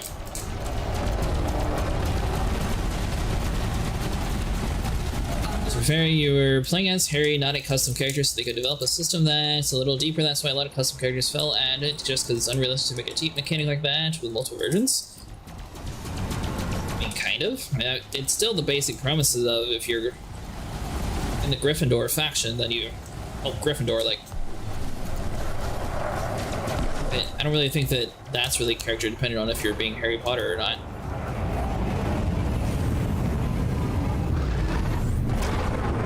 Or the even playing with friends part. Which part are you talking about, friends?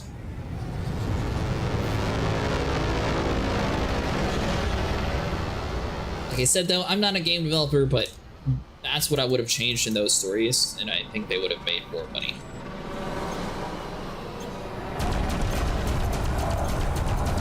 But at the end of the day, if Hogwarts 2 comes, Hogwarts Legacy comes out, I'll probably get it on console after my experience with PC originally. Blake says everyone was shocked that Voldemort could fly without a broom. He turned into a black smoke and they took it and gave it to all the wizards, Death Eaters, and the Order.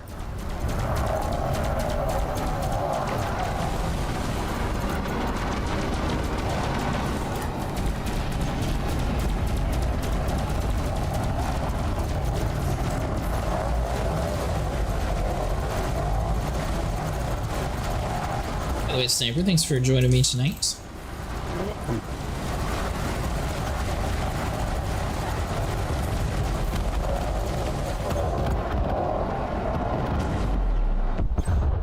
Target destroyed.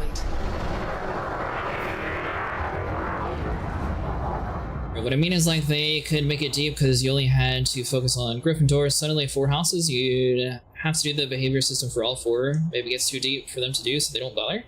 I mean, maybe, but I feel like a lot of games have faction line systems that have, like, Elite Dangerous, for example. This one's got, what, like, 20 different power play factions you can join? Yeah, but everyone that you haven't joined hates you.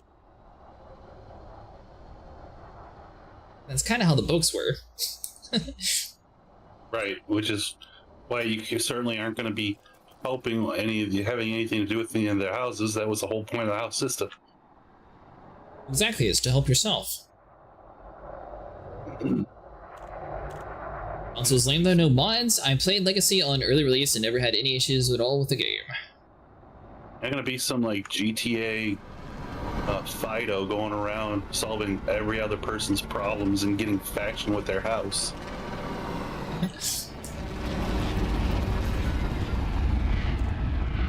But isn't the Portkey games tiny compared to the Frontier? Maybe? I don't know if they've actually released any multiplayer games. Then again, why would you give a smaller studio a very large franchise like that? Or even, why would you give someone who's not a good, like, screenwriter the chance to write, like, a huge movie because it's cheaper? It's also the first game, and this is Frontier's, like, 6th game.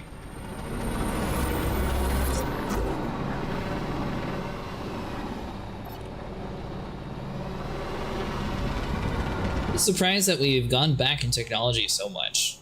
It seemed like the 360 PlayStation 3 era, I said it multiple times about that's where like graphics peaked when it came to like performance to graphics. But at the same time, like even sports games, like where you used to be able to like take a picture with Kinect and like upload it and make like your character look exactly like you or something like that. I'm surprised all these games that talk about immersion don't have any of those features that we had years ago. Target destroyed. Oof, sorry.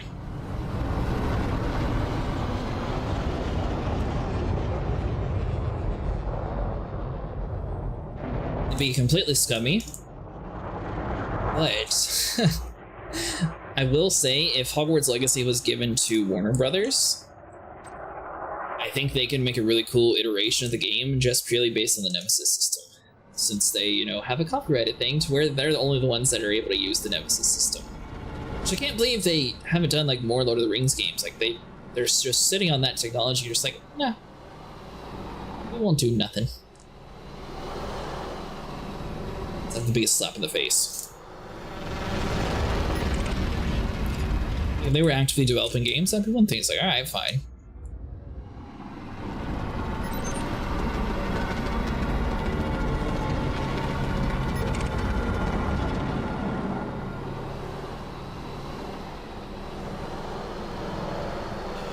There's another, the only game they made so far is the Quidditch game, which does have multiplayer, and now they're working on the sequel to Hogwarts Legacy. Yeah, that's what I'm saying though, like, to me, that's just kind of a scummy, well, I mean, I guess the base game single player only, so they couldn't introduce like the multiplayer aspect to it. That should have been included in the base game. I don't understand why Hogwarts Legacy had to be like a whole separate standalone. It also ties into, I feel like the whole base game should have been go up, so maybe my opinion on it is kind of skewed based on that. It's cool that the Warframe figured out how to do the Nemesis system despite the copyright still being in place. They have an extent to it. It's not near as in depth as Warner Brothers version though. No.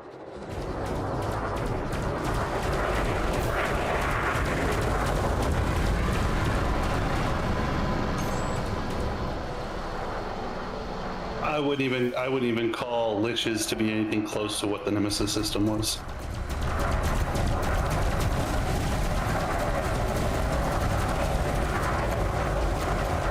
It's the same sort of premise though, so I get what Friend's saying, but I don't think it's as refined as what they've got over there. Like I said, they're sort of wasting it.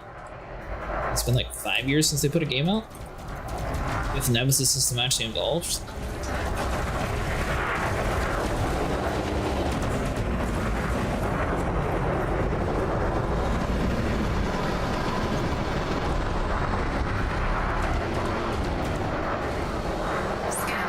The Lich Sisters of Pervos, and now the Coda, they're to fair surface level, but the bones are there.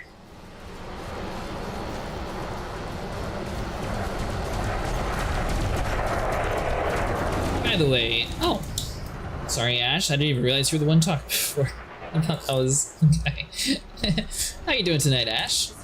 But, another thing, Vaughn, if you're trying to figure out why you're flying super slow, like, for example, hold on. So that means you're just, like, stay in this area. See how slow we're turning? That's because we're not inside the little blue area. So as soon as we bump our speed up some to stay within this blue zone, then our ship actually has full momentum control.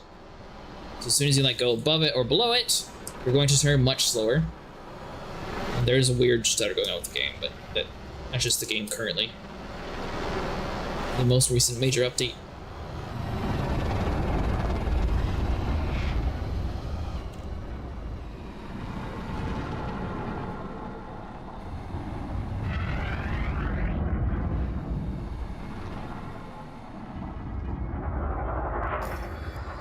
Let's see.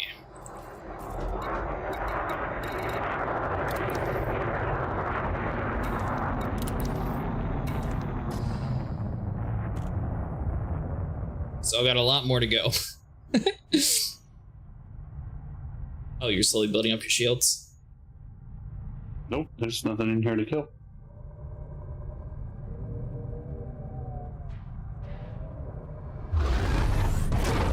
I feel like they will probably file to keep the copyright patent, just sort of like Nintendo does it, especially if they think that's going to utilize them more companies coming to them to want games made.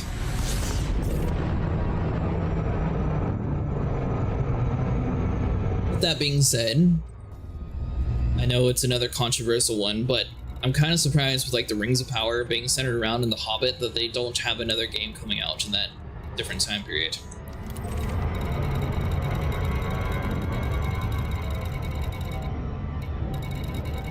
Unless they're working on it, it's just taking a while. Like, it could just be like slowly developing in the background.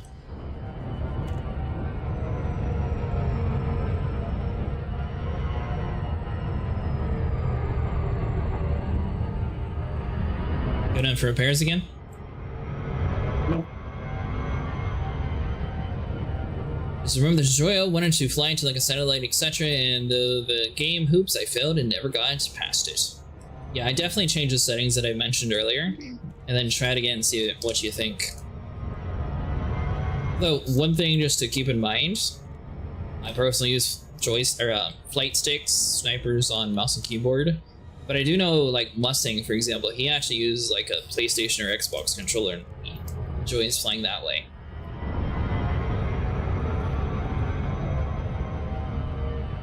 This was originally designed with consoles in mind. It actually has decent controller support if you think that's a more natural way of flying. I've actually tried controller though. Are you on mouse and keyboard or controller, Sniper? Mouse and keyboard.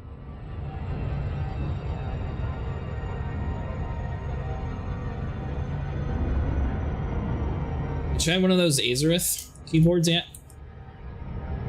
Nope, still using the one I've always had.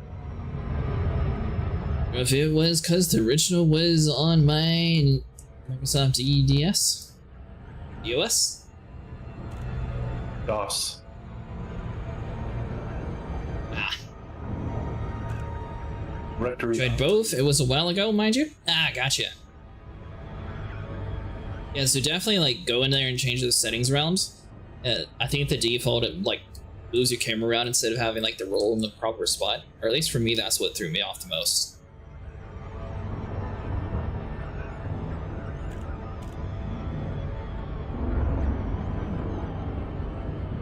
Well, one thing nice about this game, it typically remembers your settings relatively well, so you don't, if you uninstall it, it should remember everything.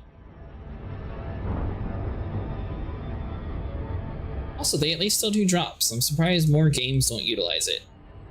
They don't have like crazy amount of Twitch extensions though, and it'd be cool to see if they actually started working on some of that stuff. Mission objective detected. That's when I took to No Man's Sky. That's another good game. I haven't played it since they did the latest major update to it. You played it some though, right, Sniper? The newest one? Of what?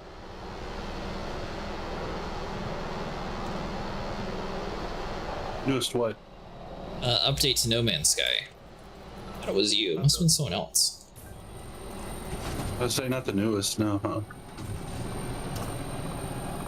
I was so disappointed after spending all that time to get the Shepherd ship and to find out that we couldn't actually keep it. Which, I mean, I kind of knew that since you told me at the beginning of it. But I was still upset that I couldn't keep it or actually utilize it to what I wanted.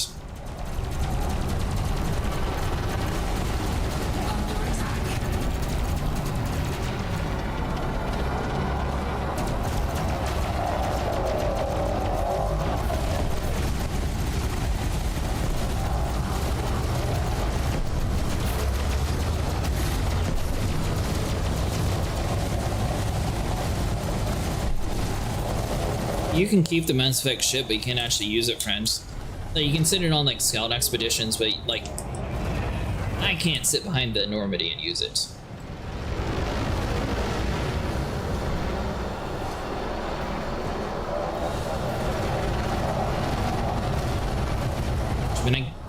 It's not technically their franchise, yada yada, but still. I think Final Fantasy did the best when it came to crossovers. Like, they included the game. I feel like most people know where most of the stuff's from. Obviously, there's some obscure stuff that I have no clue about that Sniper knew about, but they did a good job of having crossovers in Final Fantasy. These days, you're looking to Elite for a stream or two. It's like a modern version of the classic game. Most accessible way to play the original vibe without the headache of emulation. What is Elite? It's a game this is based off of. Oh, so it's like the 1984 version? Yeah.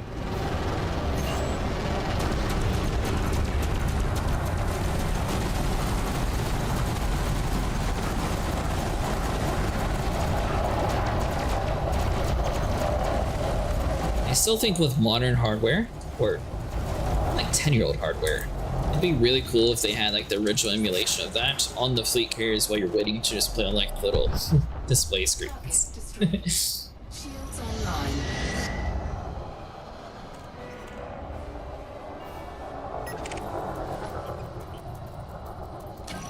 How strange, I've been playing Assassin's Creed Origins and there's a Final Fantasy crossover in it.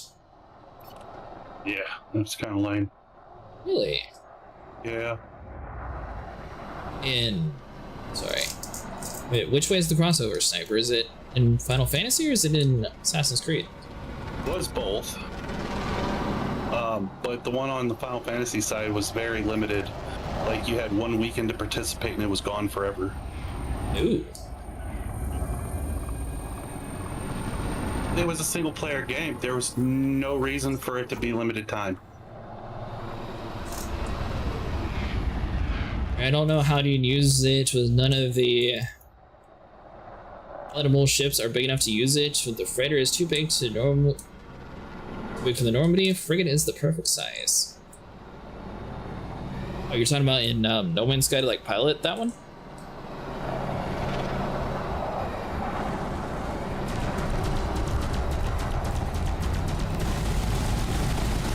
What I got my interest peaked. What's in Assassin's Creed Origins? Like, what did they borrow from Final Fantasy? So, a meteor lands, you go there, and you get a shield. And a cosmetic for your camel that makes it kind of look like a really deformed chocobo. Is that stretched out camel not a Final Fantasy franchise? Camels? No. Camels are That ugly camel thing. no, they just dress it up to kind of look like a chocobo, but it's still got like 4 legs and it just looked hideous. I don't know, I'm talking about in Final Fantasy, your mount that looks like a stretched out camel. That's a Dommel. Hey, is a Dommel in Final Fantasy? Yes. I feel like that would have been much easier to make inside and to fit the whole camel. Ubisoft kind of just did the bare minimum. I think that's way more. But like the stretched out camel is just literally a stretched out camel. Giraffe, whatever you want to call it, but it looked kind of camelish. But as usual, Ubisoft did the bare minimum. So Ubisoft or was it Final Fantasy? Shields offline. That was the Assassin's Creed side of the crossover. Yeah, but I'm wondering how crossovers work. Like, do the developers of the other side make it for the other team, or No, they just no? no, Really? they stick to their own games. So let's draw instances. So like, what the hell was that? Let me shield real quick. No, it wasn't my fighter. Shields online. What happened? Final Fantasy and Monster Hunter, they do a crossover, okay? And Monster Hunter not only puts in like a bunch of little quests on its way to build up to the behemoth, where you're like actually chasing around a freaking Kuyaka that steals an aetherite crystal and becomes like gargantuan from it. And yeah, when that thing, when he decides to crack you over the skull with that, it's not like a little rock. No, it's an automatic KO.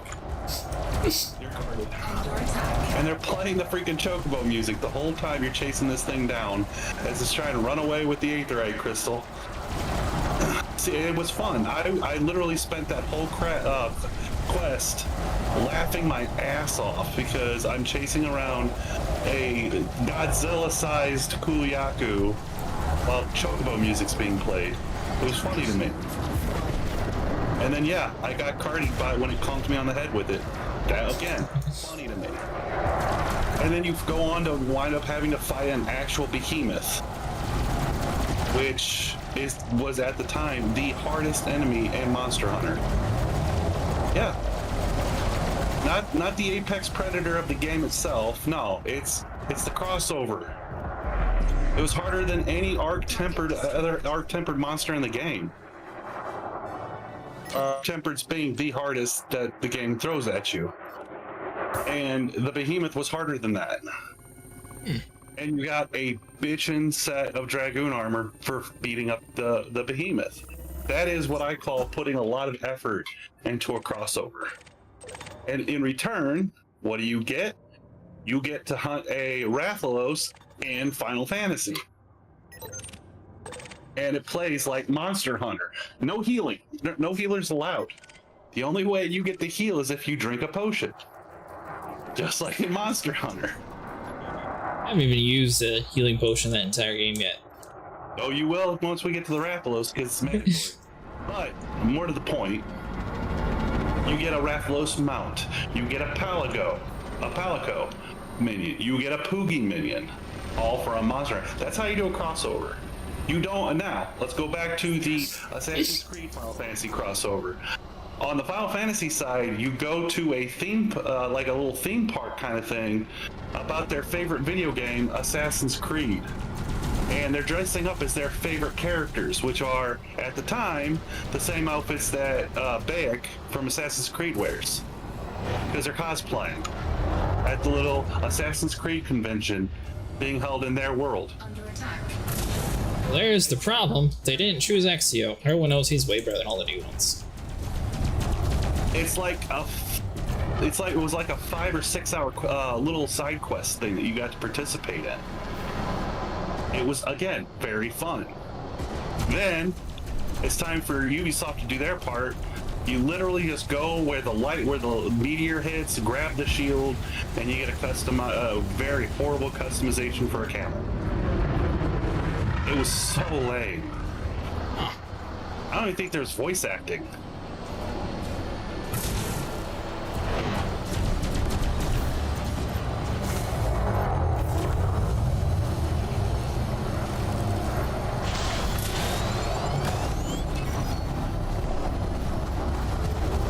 Like the big bad of Final Fantasy 15 like looks at you.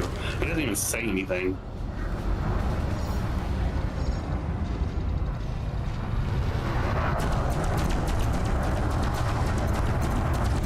I suppose the Chocobo is a little bit easier to sell compared to like the ugly camel giraffe thing that you have. Under attack. Oh, I have no doubts that if they wanted to, Ubisoft could have made a Dommel instead, but that would, require effort on their part. That's what I'm saying. I feel like that'd be the easier option of the two. Like, it already looks like a camel, just, like, send it out some. These are the same people that gave us Skull and Bones.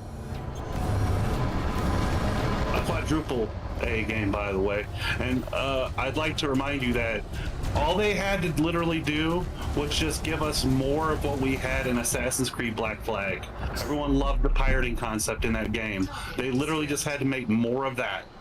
Something they've already done, and they couldn't pull that off. It was too much work, apparently. I'm not entirely sure why they decided to go that route.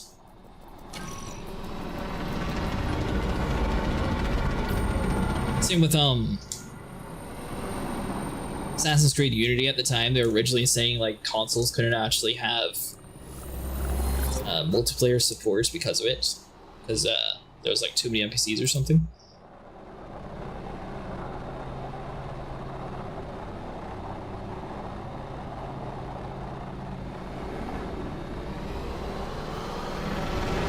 You remember that when it was Xbox One and PlayStation 4 were out?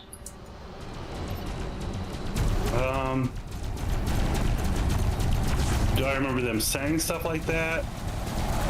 Originally, Assassin's Creed Unity couldn't have more than 2 people in the world because they said it couldn't handle that with the amount of NPCs that are here. And yet, eventually, they figured it out. I don't think they ever figured out how to have more than 2, did they? Yeah, I played with 3. I played up to 3 people. They figured it out. I think they were trying to like just not have to come through with it. I think they were making up excuses because, I mean, clearly it was possible because you can do it. The thing that I found very weird is everyone was acting like this is the first Assassin's Creed where they had like 2 main protagonists. It's like this huge big deal. Syndicate, I thought, was actually a really fun story, and it did that a long time ago. That really wasn't it. I said I don't think that was it. No, but everyone was acting like it's like a huge big thing that they're doing for the first time. It's like, this isn't even the first time they did it. I can see Ubisoft trying to pass it off because I don't think Syndicate was really like that big of a deal when it came out. I don't even think a lot of people even remember it. I remember it. Eddie and Evie Fry or some of that. Right, you're one person, you're not a lot of people.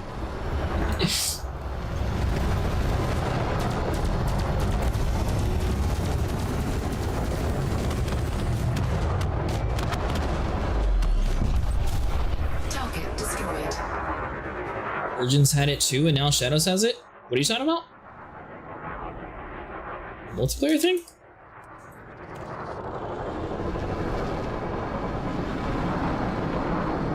I'm gonna be honest, I can never get through Origins.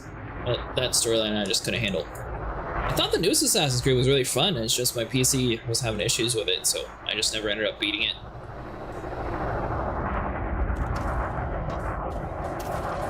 That's because they went back to the old roots of what actually made the game fun, just with all the extra, you know, controversies added in.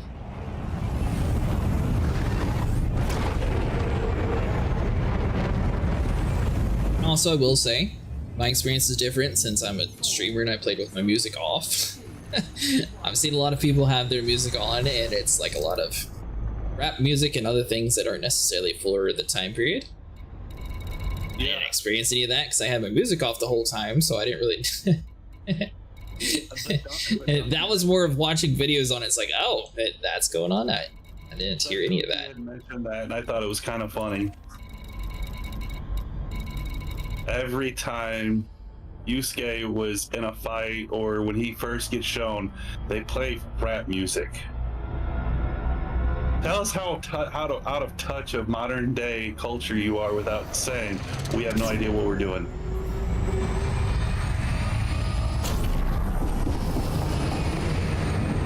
Origins had it too, Shadows has it. No, you play 2 characters in parts. The music in Shadows is weird. Okay, so in Origins, you can't really count that because you only played as Bayek's wife during like ship battles, and she's just telling a story. We're talking about like in Assassin's Creed Syndicate, you hot swap between the 2. I don't know if you ever played Grand Theft Auto 5, but that's how Syndicate was. Basically, there was 2 protagonists instead of 3, and you were able to just like literally swap between them. It wasn't like a small role like in another one, Batman Arkham. How you like play as, or not Batman, Spider-Man. You know how like Mary Jane took over for like a little bit and all that like nonsense, boring stuff instead of actually being a cool superhero game with superhero stuff. Yeah, this one they actually had like a main part to the story. Like it was half the story was through one, half the story was through the other. And when you weren't doing the story, you literally just hop swap between the 2 at any given time. It was interesting since Shadows does away with that decision. You can play as whoever you want. think that was a decision they made later on.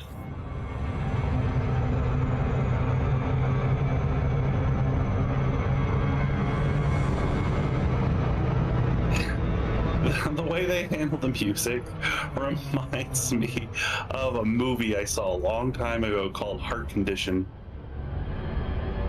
You ever seen Who Framed Roger Rabbit? Maybe? What do you mean maybe? Maybe. You either know you've seen it or you don't. You either Do you know how many movies I've seen? Maybe.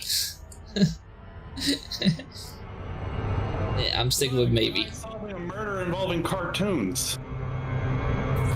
It was like the first well-done cartoon live-action crossover in the same movie ever done. Alright, then I probably have. I do remember something about a live action thing with that kind of stuff. Probably. Yeah. Oh my god. Probably, maybe. How about this? I'll give you a mayhaps. Okay, you know what? You need to start a new thing for your subscribers. What? Like a once a month movie night where we all get together and we watch a movie that one of us picks each month. We do it over Soul Chris for his like top tier subscribers. And like I said, we have so much fun doing that, and you clearly need to see more movies in your life that aren't just part of Jurassic World. Hello, Ghost Lead. Hey, there was nothing wrong with Jurassic World. It was a good franchise. So you need to see more movies that aren't that. Under attack. I've seen other movies. You're just listing very obscure movies. There is absolutely nothing obscure about Who Framed Roger Rabbit.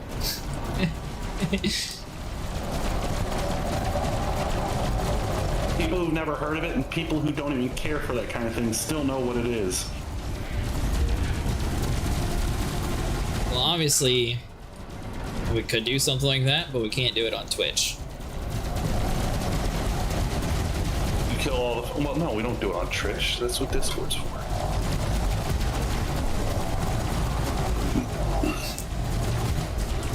It's as popular as Pulp Fiction. I've seen that one.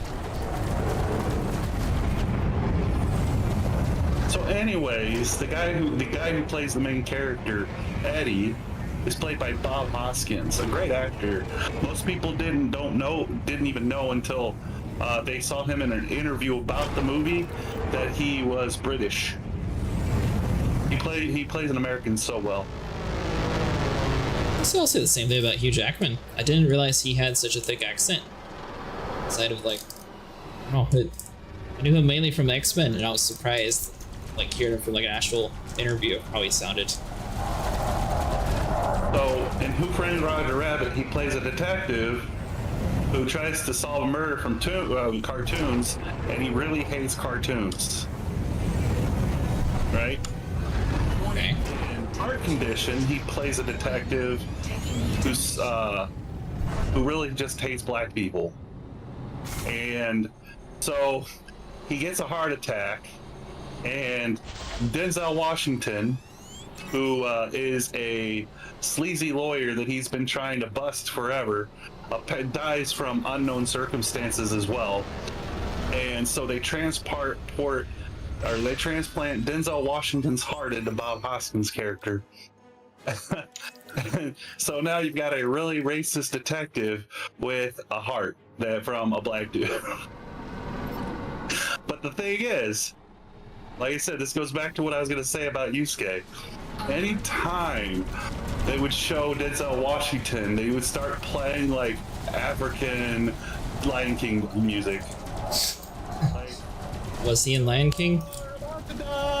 and now you got a black man's heart.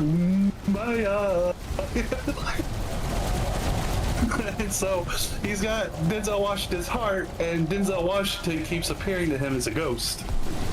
And it kind of becomes a very uncomfortable buddy cop movie. It was the 80s. But yeah, that's kind of what they did with Shadows and Yusuke. It doesn't fit. It's most offensive. So you're not here fighting the Dave. I can't. I had to rearm and stuff. The Dave is kicking my butt. Why'd you pick a fight with the Dave? Well, it was a Type 9, and I wasn't expecting him to fight back, and the Dave is definitely fighting back. More than I was expecting. Well, it's all biting off more than you can chew. Yeah, you did it. I wasn't expecting someone named the Dave to be good. You know, like... Are you kidding? He's not just Dave, he's the Dave.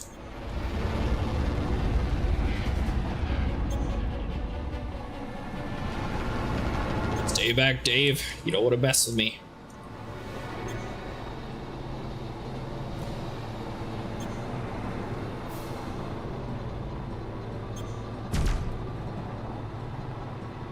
Shields online.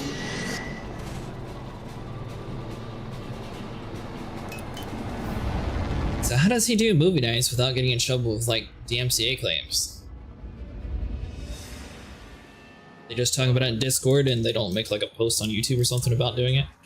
Right. You don't sit there and post it on YouTube and Discord. Or YouTube and Twitch.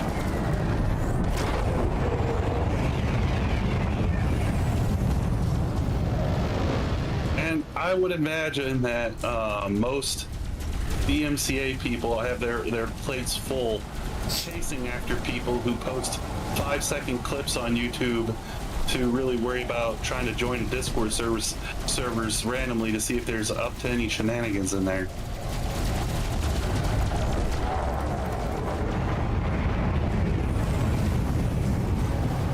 Plus, it's Discord. You haven't lived until you suffered the wrath of angry Discord users. Well, the only issue with doing that is, you know, my server's stuck to 720p. You? I suppose if you were to host it, then it would be, what, 1080 or 4K or something? 2K? Whatever I want. Stream movies all the time on Discord. Tonight I showed Alien Romulus. I thought Alien Romulus was pretty cool. I will say, it might have added a little bit more to the ambience because I watched it while I was flying. But I thought it was really cool. Actually watching like a spacey alien sort of vibe while you're flying.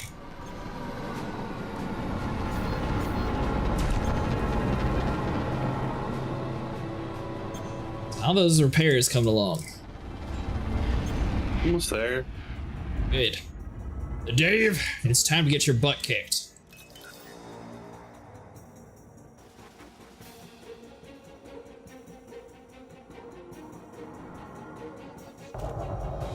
I'm kind of surprised Final Fantasy hasn't done. I'm surprised they don't have like a Ghostbuster crossover yet. Maybe it's not as popular, but why not? Why would that even be a thing? You know how easy it would be to make a Ghostbuster mount?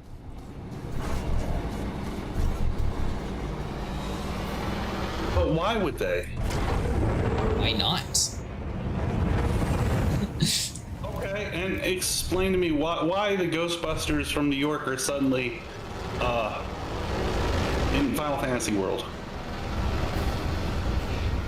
Really, the adventure ran across a vase and they accidentally unleashed a monster from within. Okay, but And it was trying to terrorize the town. Who's doing there? explain what they're doing there. What, the Final Fantasy people?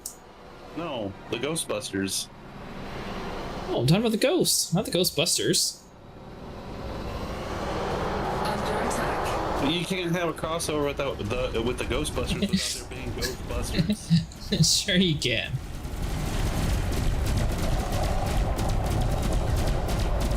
I mean, think about it. You could have like the little marshmallow dude who's like one of the little chibi things that follow you around. You could have like the big green ghost that I can't think of the name currently. He could be a mount. He looks just like the white one from... I can't pronounce the anime that you keep talking about. It starts with a Y. Yokai Watch. Okay, there you go. Yes. It'd be basically that same mount, but green. Nah, you really put a lot of creative thought into this. Thank you. Hey, let's take the one that's already there. Just make it green. There you go. Done. Have you thought about maybe a very lucrative job at Ubisoft? You seem to want to put the same amount of effort in. You know, I would do it. I'd probably make it better.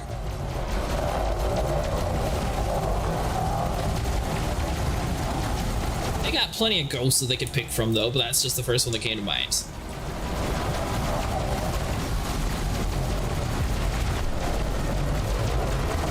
Though, considering the fact that you have giant monkeys, having a big giant marshmallow mount would be fun.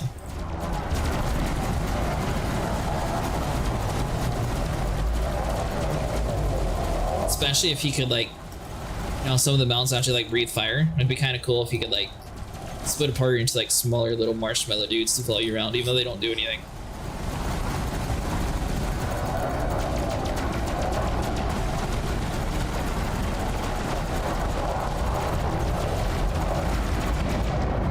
Sam 9 has a ridiculous amount of armor.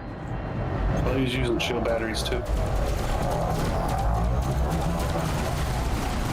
That's right, then Dave. How's it feel when we call in reinforcements?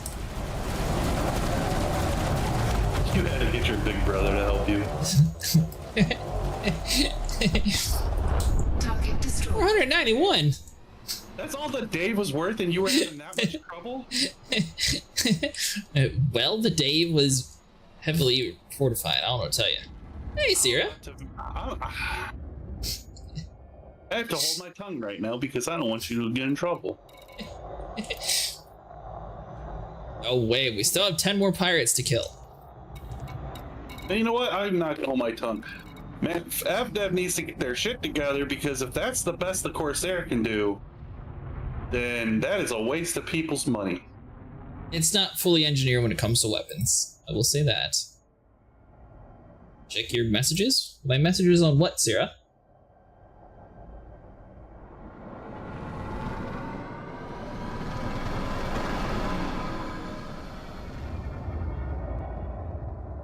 Did you send me something?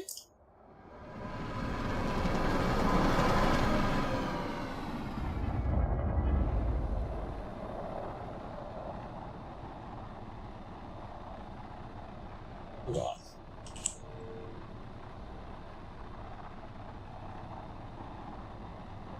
What is your Discord name, Sierra?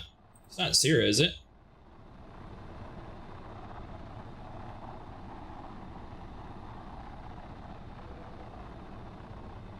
Man, how big is your backlog of DMs? Must be hard being so popular. I get it.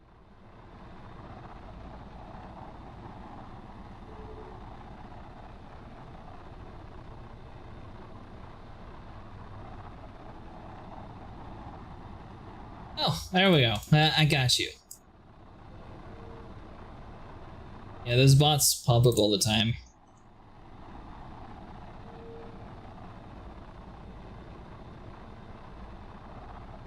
It looks like Sniper already removed them, or someone did. Sniper, how do you search for just people? Yeah, thank you, I appreciate it. Discord. Is there a bot in the Discord? I don't know, Sierra was saying somebody named Marine was messaging him trying to get them to buy art. Oh, yeah, I'm on it.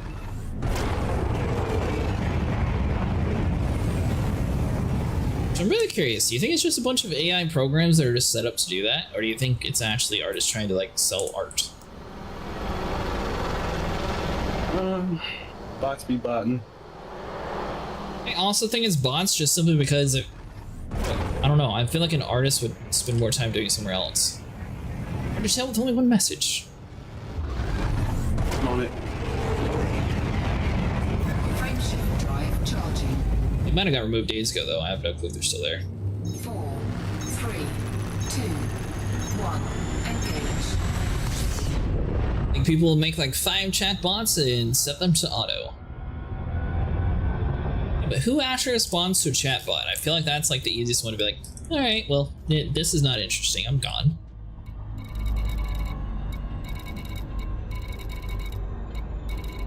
That's just me though. I guess people technically used to fall for like the whole prince in another country needing money situation. So hit me up with a single hi, I entirely ignore them, don't even give them a chance. It still works, and to this day, it must be work. A lot of random messages, but I was curious since it's not from the streamer's channel. That's nothing weird though, thanks for letting us know, Sierra.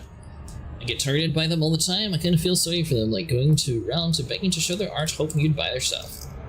Yeah, I don't know if it's an actual person or not. Most situations, I mean, not just like this one in general, but... Done. I feel like if you're trying to sell art, it would be better just to like show off your artwork on like Facebook or something. And I notice none of the messages ever include a picture of their artwork. Have anyone ever noticed that? It's always just like a random message like, hey, I'm trying to sell artwork. Like, okay.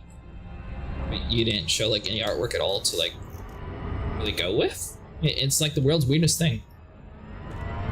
They need to get you hooked before they sell you on their AI artwork. Apparently you and Sierra think alike. They literally said probably AI artwork while you said that. Commission work is lucrative AF on Twitter. Yes it is, because people look for it on Twitter. Though, I mean, honestly, I think a lot of people still use Fiverr, so you're competing with artists that are in other countries where $5 gets them a lot more than some other countries, so there's some really good artists out there for things that a lot more people can afford. Did you just leave and come back? Maybe? Yeah, I would say all the pirates just respawned. Well, I left to find more pirates because it was empty, and then I came back, and then, you know, we had Piggy Hansen. So what you're saying is, you leaving and coming back on me multiple times means we don't have to go searching around anymore. And technically, yes. Yeah, I suppose you could assume that. See artists with comms closed in their names or bios all the time, so it must be working. Maybe. I don't know why anyone would have their comms closed. I also have it set so only friends can actually send me messages though, so if I haven't added you as a friend yet, it just gets stuck in the abyss.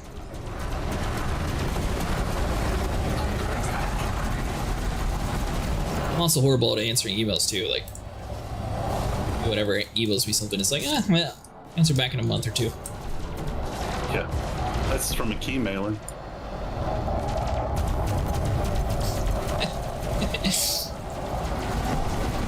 Sorry, did I say that out loud? I don't get offered keys too often. Sometimes. It's in the game. I will say one game that I was just too stupid to figure out how to fly in was that X4 Foundations game. I could never figure that game out. From most of the big space game players that I watch, not a whole lot of people are too enthusiastic about it anyways. You're not missing out on much, at least. I mean, I would play it, it's just I can't figure out how to, like, I want to just play like this game. Ironically, I made this game fly like Star Citizen, but I want it to fly like the dumbed down Grand Theft Auto way and less about the proper light mechanics, pitch y'all, everything else before you're dead sort of mechanic. The first game? Which first game? It's the fourth game in the series. Is X1 much harder to fly? Destroyed. Scan detected.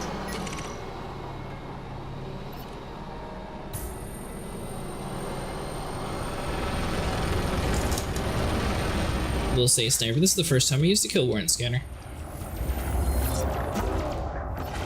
Better, isn't it? I don't know, we're not making hardly any money. We are making something though. Exactly. So I can't believe that Dave paid so little. That was a disappointment.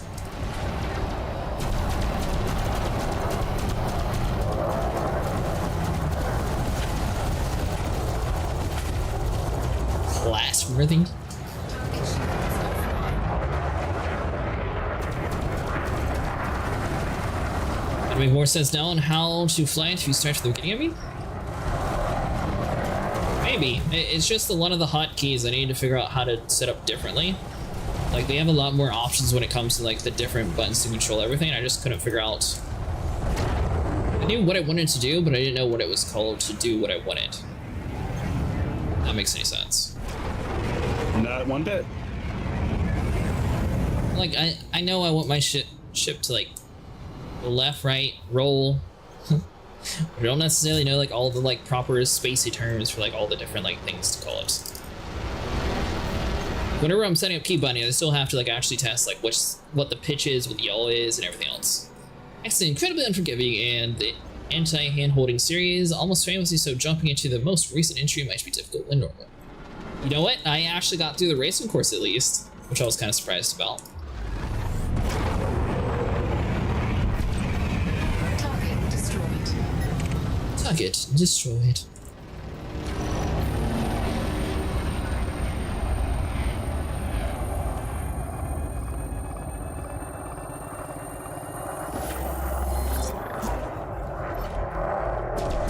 Scan detected. You know what, Sniper? At least we're actually making some money tonight. What? He just rammed into me. Me? Yeah. Did I? There's only one Corsair in this entire area. You kind of stick out. Thank you. This is my only ship with an upgraded hull. I still need a more engineer. Your crimes are as easy to prove as Johnny Somali's. Well, thank you. He's still getting his crimes documented, so take that as a bonus. It's not that hard since he films himself doing every one of them. I'm all for it, but I'm so intimidated to actually try them because I need to, like, dedicate a week to learning it. I mean, I thought it was really fun from what I played in X4. I haven't gotten, like, too far in the storyline, but like I said, it's like... I played through the tutorial so much that I just kept dying until I got to the point where I figured out, like, what the actual button was that I wanted to do. I don't know if it's like my flight sticks just have, like, a slight delay in the game, or if I need to actually add in a delay, but it just feels a lot more floaty, where these games feel a little bit more on rails compared to the other one. It could just be because it feels... I assume they spend, like, time actually making, like, a proper, like, realistic flight pattern in the game. Target destroyed.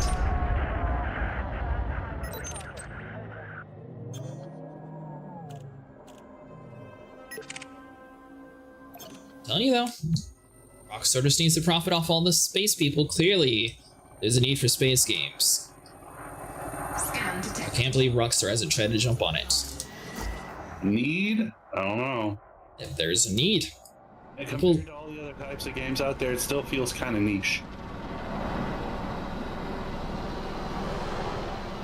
With that same thing, I mean, people have thought, like, cowboy games were niche. Yeah. I'm going to head off. It's like 7 a.m. and I haven't slept. Nice meeting you. Yeah, nice to meet you too.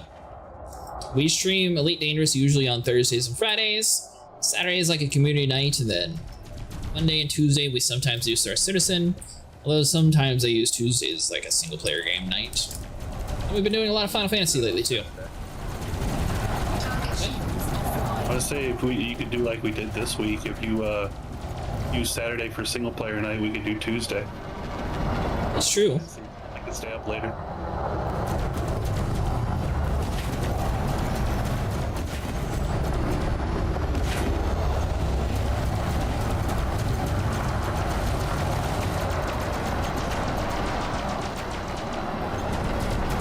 You know, again, I don't know why they started and stopped the whole visible damage on ships with the Python.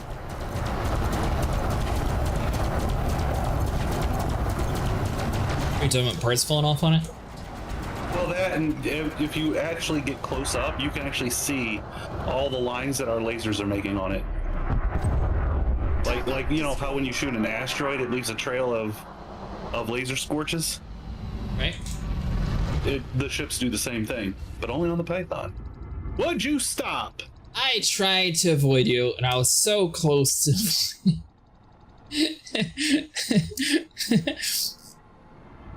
How are I was you like, not the one that so- got everybody killed in Star Citizen? Well, because I passed that torch on to someone else who owns that way better. Then Did you say Vinny? no. Oh, Did you? no. Why are you blaming Vinny? I wasn't. It was someone totally else that I was thinking, actually. He's not even here to defend himself. Oh, no. Clearly this guy, though, likes Westerns, because he named his whole thing off a Western thing. 4, Yeah, that made no sense. 1. So Engine. you want me to just wait here and you jump back in on me? See if that works. Last time when I left the area, I targeted the thing and it said it was like 200 feet away from me, so I popped back in here and it worked.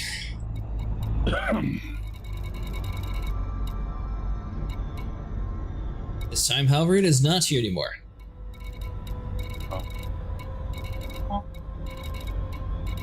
So I wonder if... Did I jump to that area first, or did you? No, I just stayed here. Yeah, but was it your area originally, or was it my area originally? I have no areas. I'm just collecting bounties. That's all they want. Wait, so you're not even doing a mission? Nope. Why? Because I'm here for the event, and all I have to do is turn in the bounties from killing things. Yeah, so just grab bounties for killing. It's literally a win-win since you're already killing. This just seemed easier. Oh. Repent made a point to talk about that in one of his videos. I don't remember why they stopped doing it, but they do have a reason, and at the time I was like, oh, okay, that makes sense. I assume you're talking about the Python damage indicator?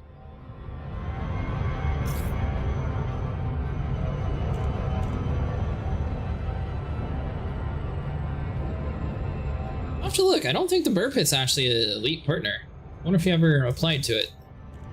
Might be. It's kind of weird the way they do everything. I'm supposed to have like keys for like YouTube people to get like their cosmetic stuff, but I never actually got any keys like the last few times.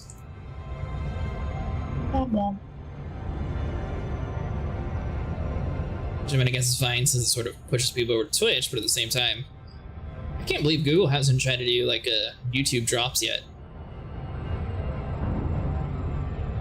They already have transcoding over at YouTube for everybody. It's like if they did the drops, I feel like they'd be a lot bigger threat. Unless the drops are somehow like copyright protected. I don't even know if that's a thing or not.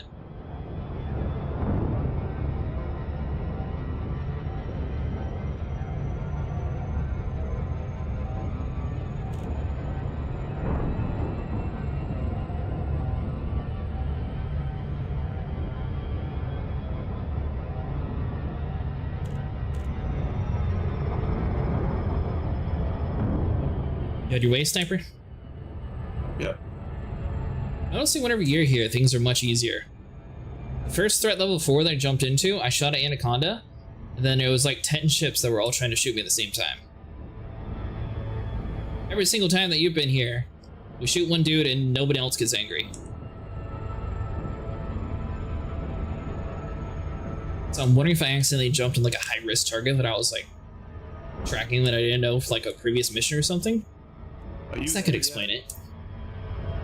I did this 6% thing, that way I don't do this loop of shame that people keep yelling at me. I'm genuinely asking, are you there yet? No. Apparently, along with the stuttering, they seem to have broken the whole lock-on Objective detected. wing flight thing. Now I'm there. Signal beacons are broken. So you have a little bit of stuttering now too? Yep. Not a little bit. It's actually pretty bad.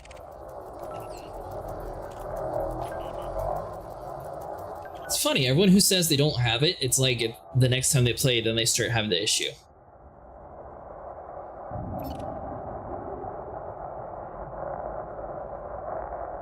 But like, so if I beacon lock you now,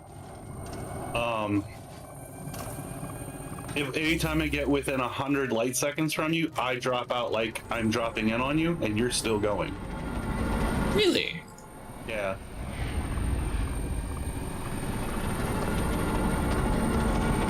That's why I asked if you were actually there or not.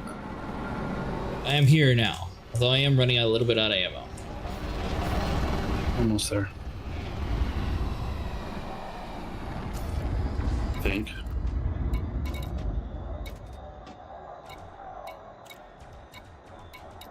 Let's see here. Okay, that just didn't work at all. You lost? No, I'm not lost. It's just... No, you're not. You just disappeared off the whole freaking map. You don't even have a marker. Ninja. Space Ninja. Scan detected. Under attack. Target shields offline.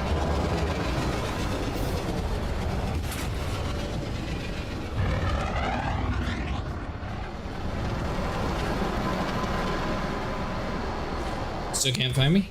Impulse attack. I ain't find you, but Disruption. it's acting stupid.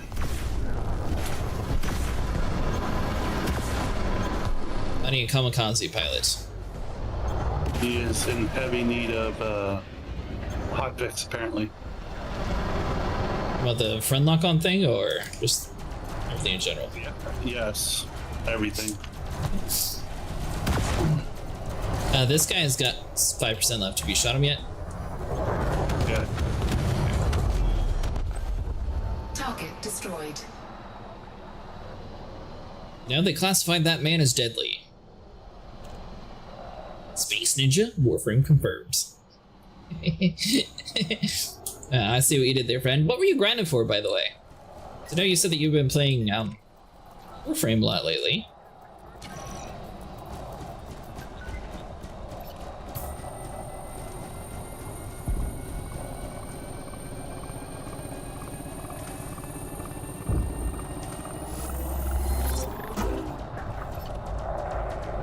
I hope that one day they decide to actually add in like a big DLC that everyone's able to do together again. That'd be cool. I'm thinking a lot of the last big campaigns have all been solo stuff.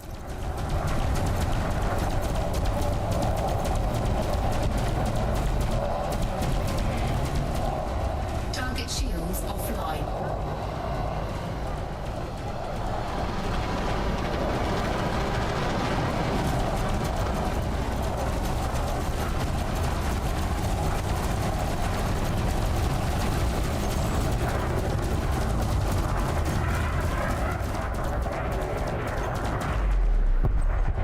Target destroyed.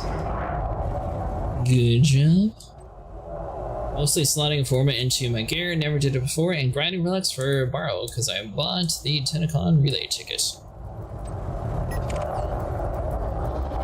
Nico would be a good person to ask if you have any questions about that. He's normally into the Tenno market quite frequently.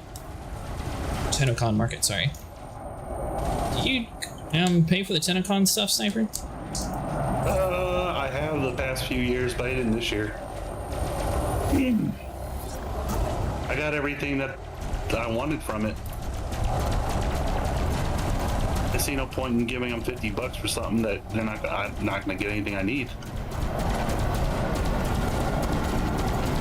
The Prime for Tenocon you get for just watching the Twitch stream. Is it Prime for Tenocon? Yeah. The Warframe stream or just from anyone? No, you have to watch the Tenocon stream.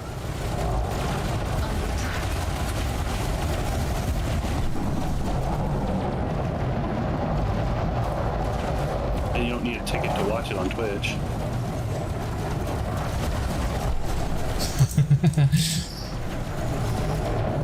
And then all you get on the relay is Baro Katir. He just sells all of his Prime mods and stuff. Everything he sells at the same time instead of it being random. But you still have to pay the same amount of ducats.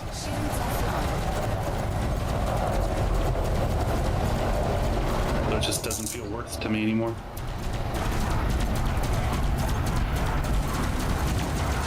Now, maybe if, like, for instance, they felt the need to give you a sale price on mods and stuff, I could see somebody making it maybe being worth to somebody, but Target destroyed. Well, some of the mods that are very rare in the game do sell for quite a bit, so I'm sure some people utilize that from Barrel. you have to hold on to them. You have to hold on to those primes for a while for them to go up in value. Because once TennoCon comes around, enough people buy up enough to flood the market and keep the price low. See, that is the same people that I am, where they just buy things, they quit playing the game for years, and they come back and they're always like, what? You have this one? It's worth like 1,000. Oh, really? That's right. Because unlike Destiny, when Warframe vaults something, it comes out of the vault. Frost Prime, Rhino Prime, and Ash Prime are all pretty rare. I think I have like 3 Frost Primes. Do you? Yeah. I must have heard that one was expensive. Rhino Prime just came out a couple months ago. Well, I don't keep up with it enough. Yeah. I'm down. You know what? I think I got my, for having an Amazon Prime account, I got like a Frost Prime like twice. Was it Twitch Shop or something? No. It was back when Amazon actually gave you in-game shit for having a Prime account. Yeah. Instead of just giving you like a bunch of old free games. They followed suit with Games with Gold, Epic Games. I'm sure PlayStation Plus has done the same thing. Honestly, I just liked having the Prime drops. Like, that was pretty cool.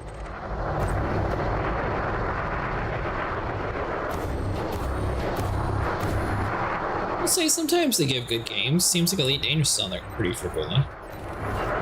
Yeah. But I absolutely will. You're shooting me. You? Stuart Bell. It's like a little gnat that's flying around you. No, the only gnat flying around me is my own person. Stop shooting me.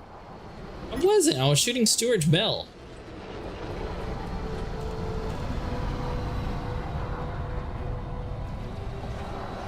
You might like Temple and Sight to be granted for them sometime? Is that a weapon or what is that, friends?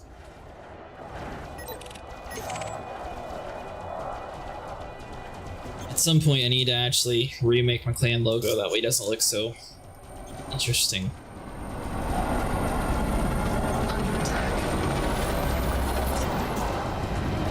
I uploaded with the wrong size, so I just never bothered fixing it.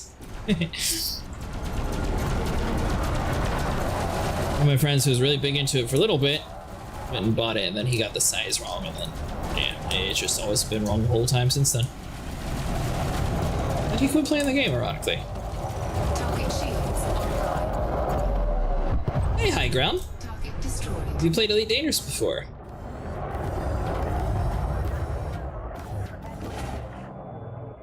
Saito 9 was the Warframe we were trying to grind for that one time, but didn't realize the bounty mission completion reward rather than the mid-mission jobs. Yeah, that was really dumb the way they handled that one. Most of the time it's a different way than the way they handled it, so I just was expecting it to be the other way. Year 1 player? Oh, that's cool. Yeah, it's this dude over here, Sniper, Stuart Bell. He's in like a little gnat ship. Like, he's literally in a snub fighter.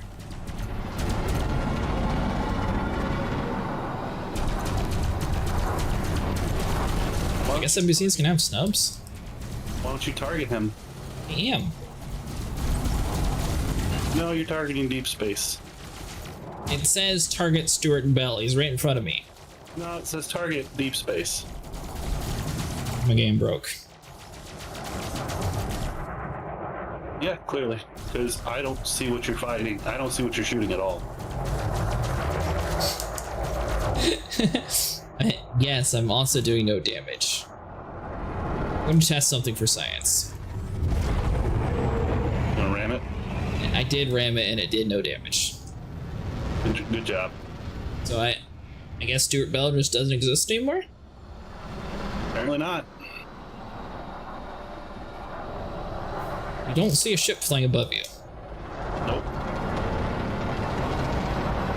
Weird. Again, for me, it says you're targeting deep space.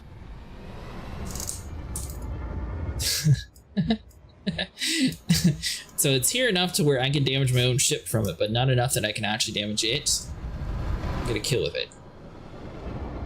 Right. Scan detected. Alright, well I guess it's not there. It was different in the past, but most frames dropped from the mission completion loop full. Now, once Burrow is gone this week, I'm going to grind for the Frost next. Scan detected. Alright, well it looks like this area is done. Frameshift drive charging. Well, if you ever see us on Elite Dangerous High Ground, you're welcome to join us. Tonight we are just grinding on the community event.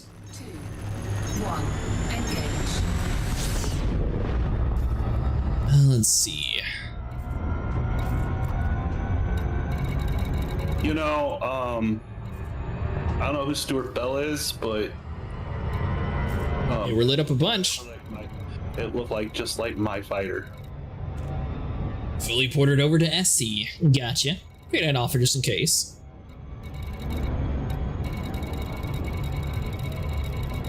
It did look just like your fighter, I will say that. Maybe your guy has gone rogue sniper. Maybe that's why you can't see him.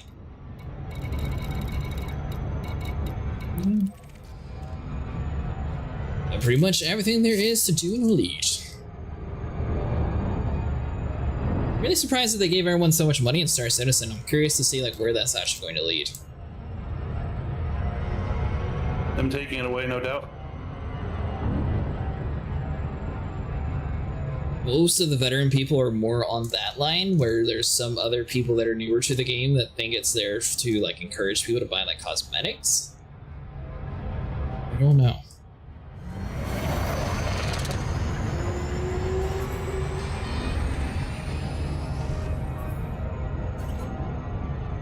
So, can you see where I'm going, or am I still on your screen? I'm going to Don. Dawn. Yeah. It's dawn. I'm going to turn in these bounties for credit, and then go deal with my laundry for a minute. Oh. Okay. Head over that way.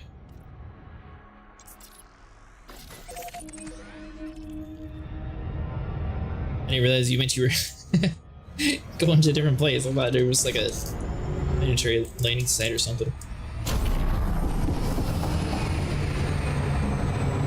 Frameshift drive charging.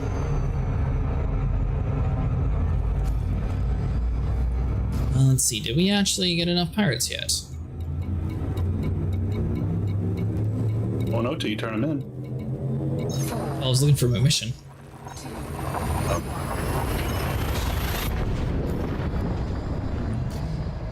Hey, Mustang. Sniper's been talking about how he misses you not joining us. Didn't say that. Sorry, Sniper's talking about how he doesn't miss you. I believe I said I understand why he's feeling burnt out. Gameplay loops do get a little bit stale after a while. A little bit. That's like in all games, though. You know, back when the Thargoids were invading, you kept it fresh. So I'm guessing you missed the Thargoid stuff, too? Well, like, even just the ferrying people out of a system, when you're actively working towards something that the developers are actively working on too, it's engagement. That's prime engagement. So you're upset they removed it? Not removed, just I wish they would do more stuff like that. I think they're eventually going to circle back around to it. It doesn't have to just be Thargoids, it could be any reason. just engage with us. See, you know what, that, and you guys, a lot of you kids don't know this, but a lot of games used to do that. MMOs like World of Warcraft and EverQuest and stuff, they used to actively engage with their communities. And then the whole games as a service concept started, and everybody suddenly got hands off. No, give them a list of things to just play the game to get, and we don't have to do nothing. It's cheap. Not to pay. We don't even have to pay man hours for that. It is true. What about like Warframe, friends? That's the direction everyone went.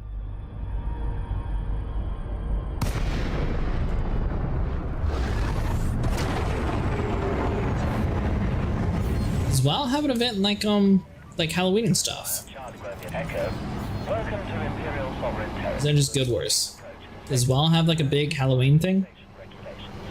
Yeah, but it's always the same thing over and over. Said there should be a reason to colonize systems. We can't just head there and colonize the system for no reason and win it all.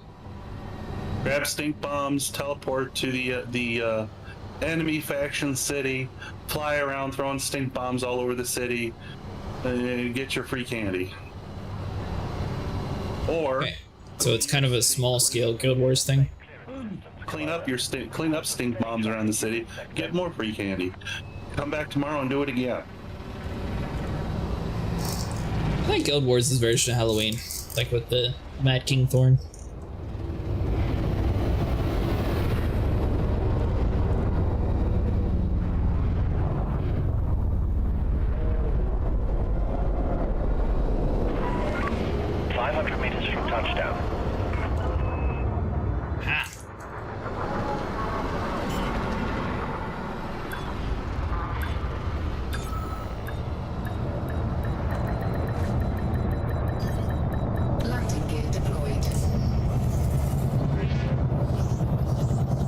Does Warframe actually communicate with their community base? I didn't realize that. System shut down. Enjoy your stay, Commander. Your comfort is our top priority. They strain. So close. I am 1 kill away from actually being able to show you that mission. Well, one of these stations in SE? Yeah, that'd be cool. Be nice to actually be able to have like more people actually exit instead of one at a time. Majority of what now? The majority of the so-called developers that are in region chat are just bots. Oh, you're talking about in Warframe. Yeah.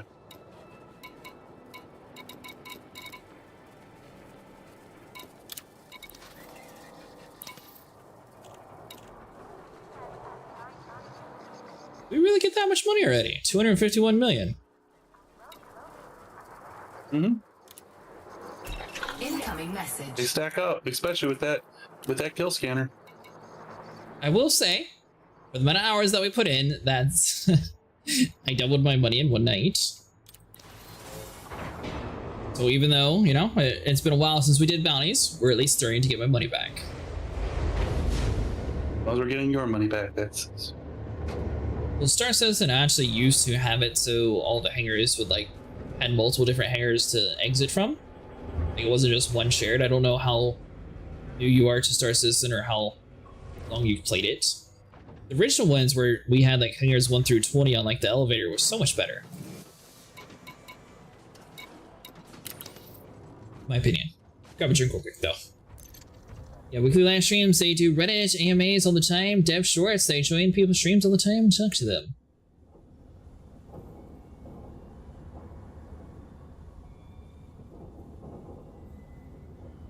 That's how you know it's a labor of love.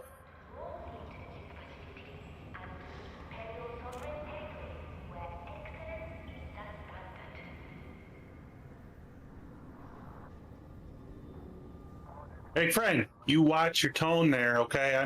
I might just happen to be one of those depravities, okay? Walk on eggshells.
You know, for someone who claims to know all there is to Warframe, seem to have it backwards.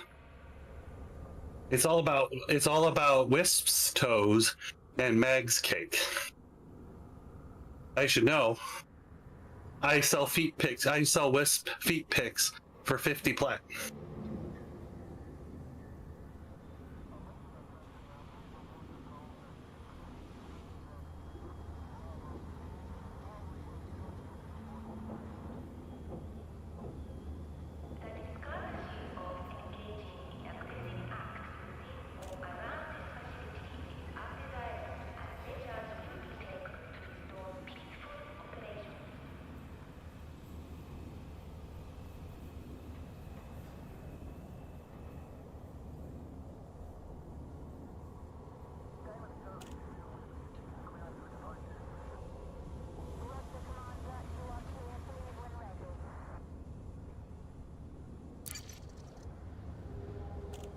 There are staff from Region Chat that aren't bots, but I don't think anyone should be subjected to the Region Chat even as a job, so depraved in there.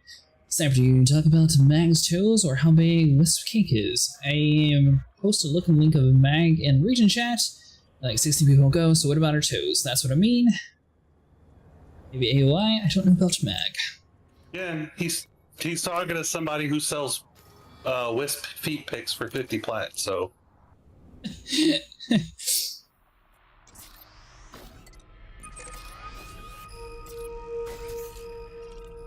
And the bots can be a little heavy-handed, I'm not gonna lie. My friend literally was just talking about how he got trapped in a mission with a random Ninja and was automatically was banned for a week. Really? They couldn't extract. What did you get banned for? Having Ninja and the word trap in the same post at the same it's apparently illegal.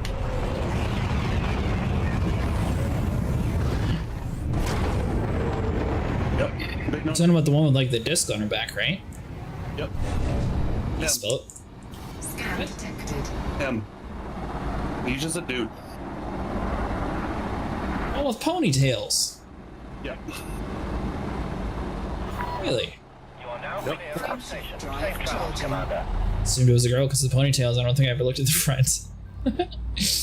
That's it. It is 2025. You can't go around assuming a Warframe's gender. Alright? Good lord. Well, maybe my pronoun on it was she, or whatever. I thought it was a female one. Hashtag canceled.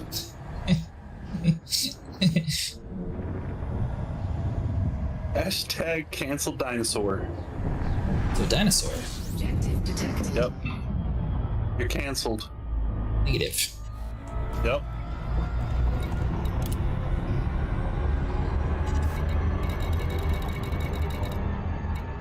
Well, I think it would be fun to be canceled because then you'd actually be known enough to be canceled. So when actually canceled is never really canceled since they're super known anyways to begin with. You're canceled. Like the one guy that everyone's making fun of for having like the jail stuff in South Korea. What's your boss's name? I'm calling the parks department tomorrow to let them know that their employees cannot go around just assuming the genders of Warframes. And your boss would probably hang up on me if he was good for him. Do not put up with my shenanigans, but... Makes you feel any better. I don't even know who my boss is. Could you imagine that, though, if your boss actually got a call for that? Like, how do you even explain it? The problem is, I'm in such a weird spot that I don't actually have a boss. It's a government job. Everybody answers to someone. I had a boss, but they are a chicken, and like if anyone in any of the other regions wants to borrow somebody, they just loan them out. So I just get passed around to whoever. Like, I don't actually have like a proper boss. Like I've worked for like 6 different people, and it's got to the point that They won't even schedule me. The director has to ask for my permission to get work somewhere. It's like, sure, I guess I can do that. It's like the world's weirdest thing. I don't know. The town I'm working in has way more money than the last town I worked in, but the last town I worked in just did everything that made sense. This one, it's like a whole bunch of monkeys in a barrel are trying to run everything. No sense at all. Do we allow it?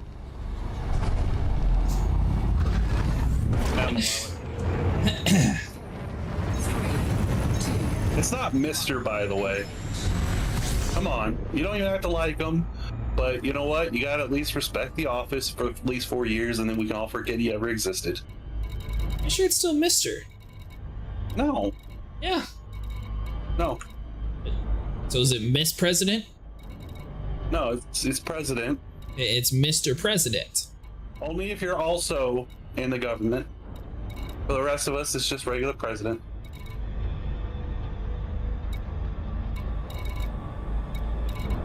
Is that right?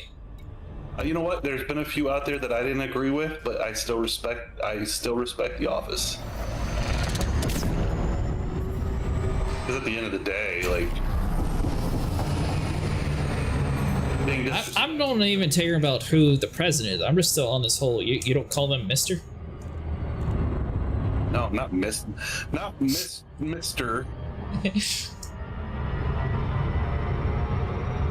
My thing is, I don't really care who president is. Like, they've changed my life zero at all. Like, I've not had a president come randomly knock on my doorstep and offer me a ton of money. I just assumed for a job. Your boss got fired because he couldn't write down 5 things he did in a week. It's not a thing. It was a thing. You didn't hear about It's that? really not a thing.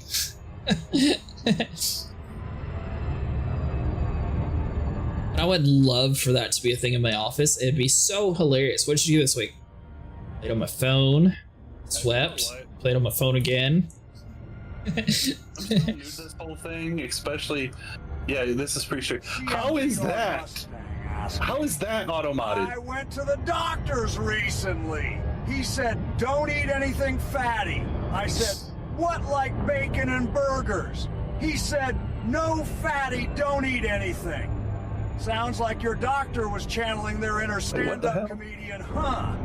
Here's hell what no. you do next time.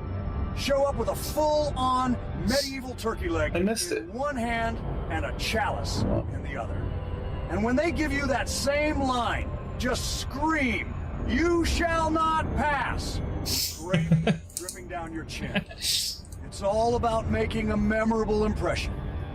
My friend, life's too short to take anything too seriously.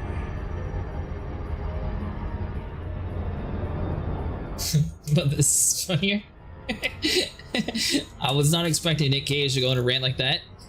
I will give him props. It's an AI, but this is the first time he managed to get through an entire sentence without saying galaxy. But did he say cosmic? I don't think he said cosmic in it. What? And I missed it?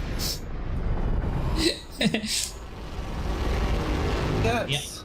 He also read out his Mustang like entire statement and then responded to it. That's some BS.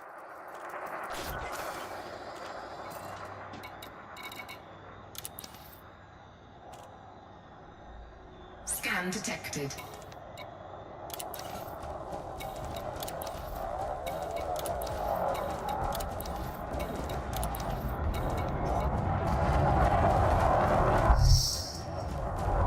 You did miss it.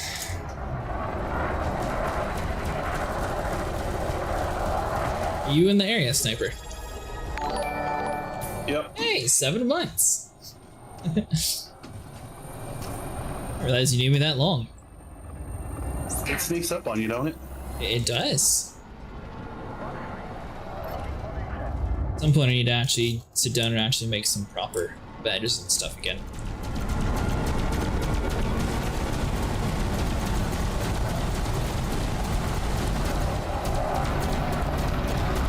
You need Big Brother? Is that what's wrong? That's no wonder why I couldn't. Oh, that's so annoying. Remember for a while there, I was streaming to both like the TikTok thing and YouTube at the same time on like New World and stuff like that. That was horrible. Well, I just realized the reason why it quit working is because my stupid internet has been broke for like months now. That aspect ratio, though. You can only have so much in a phone, apparently. I don't quite understand why. You think you would still be able to do a 1080p stream and it would just force it to go. Like if you do it sideways, it automatically fixes it. So I don't know why. You would think so. I'm talking about them use like the different vertical aspect ratio. So again, explain to me why the automod is so heavy-handed that Fatty is against the rules. You've been to Twitter. No. God no. Well, there's a lot of terms in society that other people are not happy with, so they automatically, probably, legal responsibilities to get rid of them. Really? Most likely. Now, are we using that in context of the game that we don't mention, or?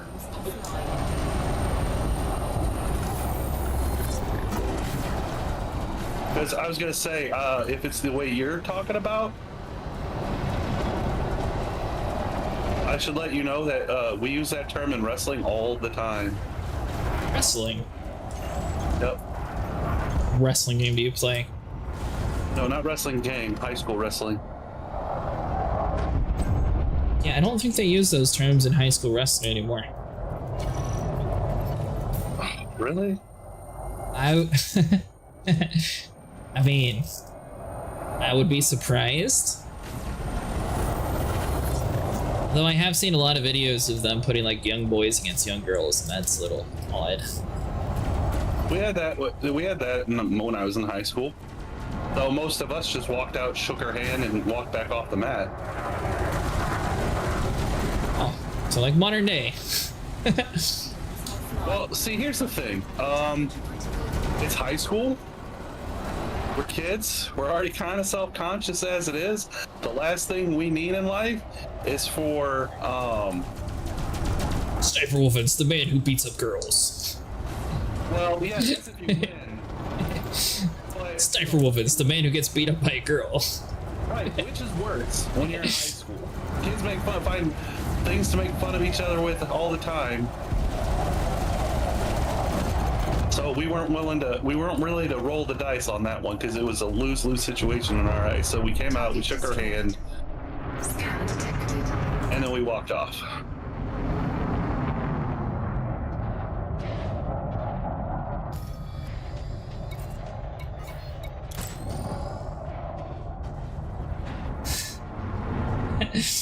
My health teacher would call himself a fatty McFatta. But he was built as a Terminator and was a volunteer firefighter, easily like 300 pounds of muscle.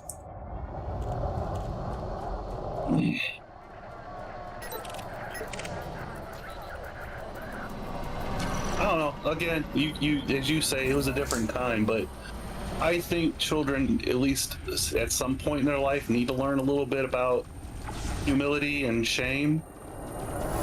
So we'd have fewer Jack Dohertys and Johnny Somalis in the world. Isn't Jack Doherty the dude who made Twitter? No, Jack Doherty would be the kid that walks around picking fights and then jumping behind his bodyguard when they turn around and want to whoop his ass for it. Who's the dude who made Twitter? It's Jack something, but Okay, so my mind was just automatically filled in the blank.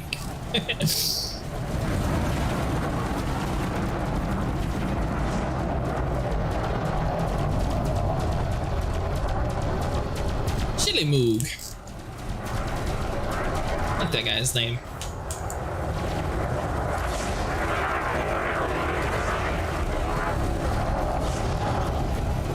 But clearly he was a kid whose parents and everyone around him never felt the need to teach him a little bit about being humble, a little bit of humility, a little bit of shame, and look what happens. Everything he touches turns to crap now. And it's everybody else's fault, not his, because he's too awesome. It couldn't possibly be his fault. I have no clue who he is. Target. YouTube's a thing. I've watched the same YouTubers that I've always, well, most of the same YouTubers I always watch. Slipgator has gone MIA, so I haven't watched him in a long time. Daddy D-Max still in ARC. Dax Riot, he's been posting a lot of Godzilla stuff. And yeah, that's based on my YouTube library. Jack Dorsey is who made Twitter. Yeah, Jack Dorsey. I'm talking about Jack Doherty. Oh, that is a very similar name. It is. Thank you for clarifying that trend, because I was so confused. I thought I knew the guy, but apparently not. Target shields offline.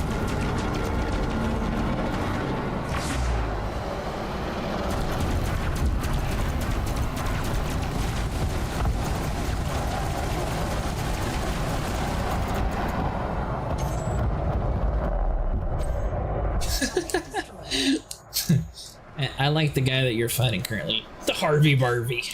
Yeah, that's why I went there. That's a catchy name. They did good with that one.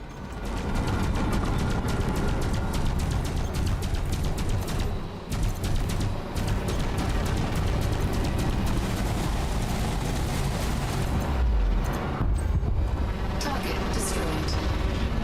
Yeah, Mr. Twitter is running Blue Sky now. Which I always found kind of funny since they bought like Twitter for like billions, and then it's like, all right, well, you have this. I'm just going to do the same thing over in this other thing. I just hate Blue Sky because of their stupid notifications.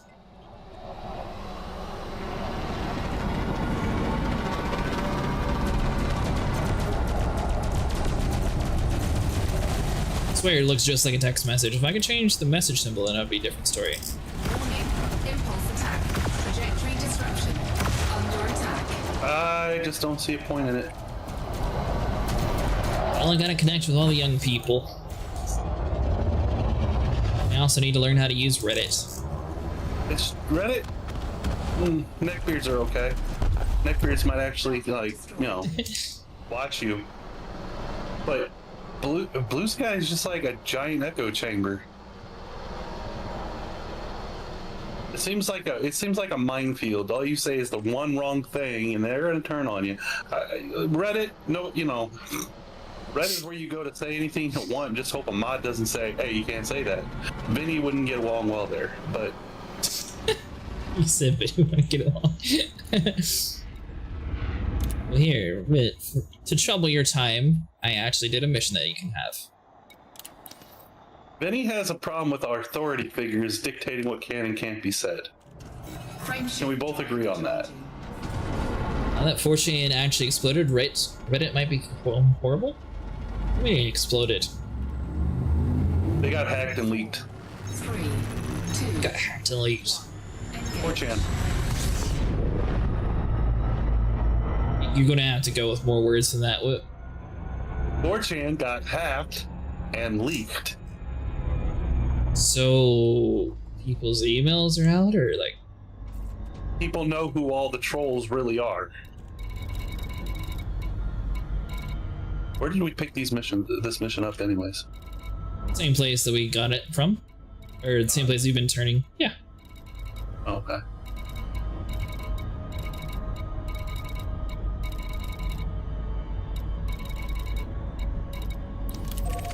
Here we go.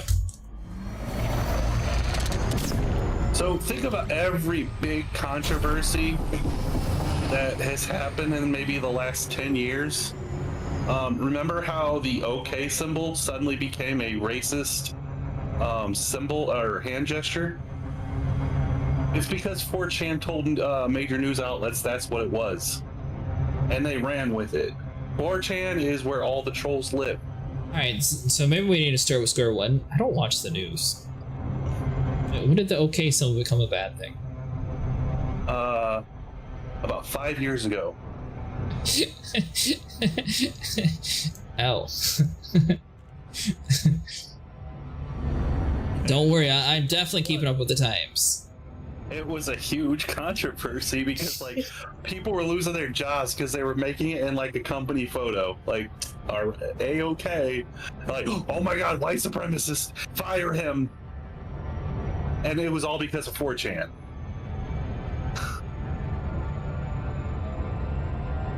Does it also state that whenever I click on the news tab on my phone, it just lists gaming news? I can tell you GameStop wants to go into the meme sector and, you know, just like ride in the whole Bitcoin train, hoping that they can get more investors to put stocks going up, but that's Yes, it for news. I don't know.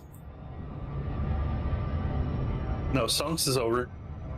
Everyone's past that particular meme. I don't think so.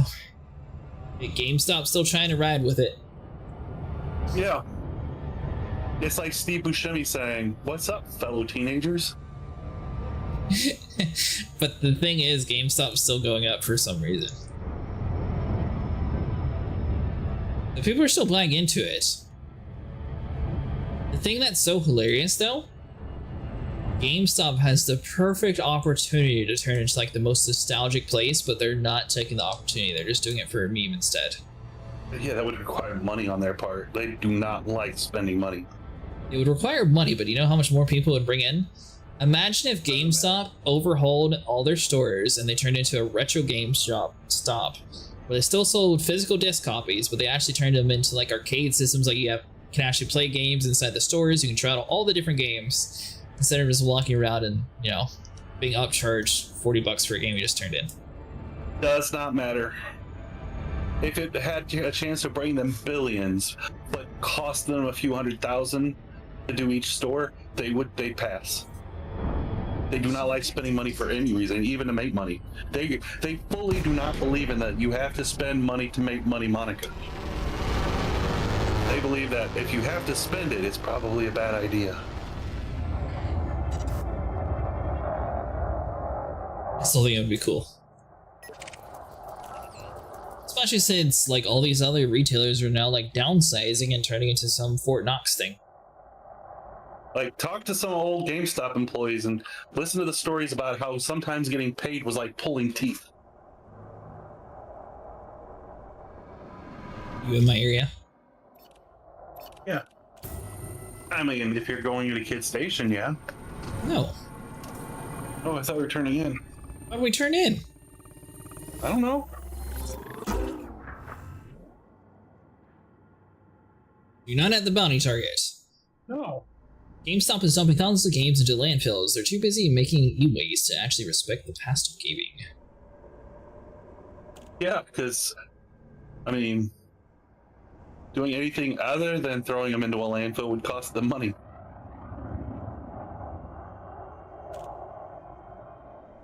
So we'll wait here for, oh. 9 heavy, what do we got here?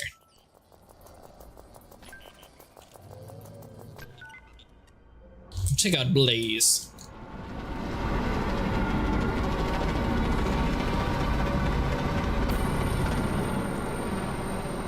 I mean, honestly, what would make the most sense if they had enough money for it, GameStop should just buy out GameFly.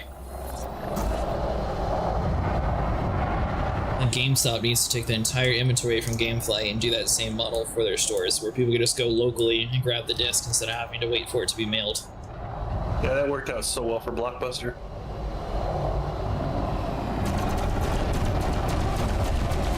Blockbuster got greedy because they thought they were above Netflix, and then Netflix stole everything. Target destroyed.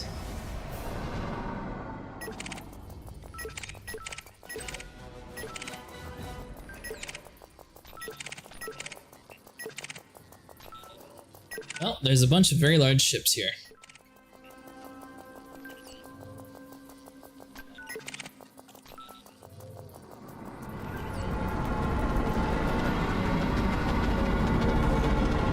The funny thing is, my arcade shop actually, or sorry, my game, Hollywood movie store got turned into an arcade place. Yeah, can't turn this mission in. Blockbuster idled their way into the bankruptcy just like Radio Shack. Radio Shack go bankrupt? I think we still have one here.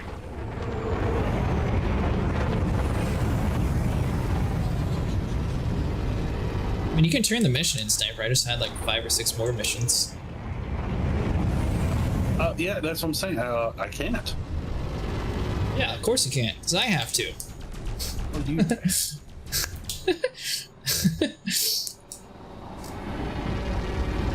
Also, this community event gives the kill warrant scanners only. It also gives you a few ship cosmetic stuff, Mustang. Yeah, it's a grade A and a grade C kill warrant scanner. A skin for the Clipper and a skin for the Cutter.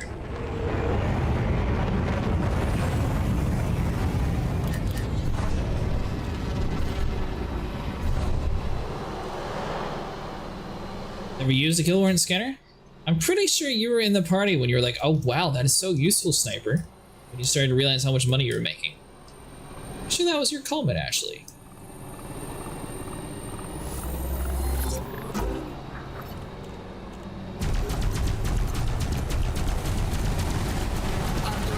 Text doesn't relay sarcasm as well as you think. Maybe.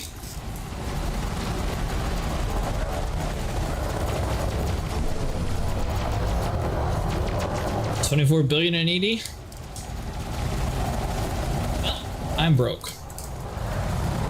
I got stuck in your fleet carrier tonight, and I had to jump like 4 different towns to finally get to a place that was close to the community event.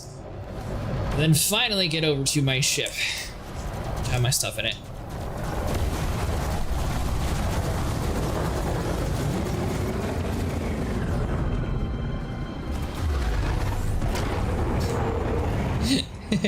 Yeah, I forgot that you're, nah, you're good. I forgot your ship didn't have a shipyard in it, or fleet carrier didn't have a shipyard in it. And when I got on today, I realized it afterwards. Taking damage.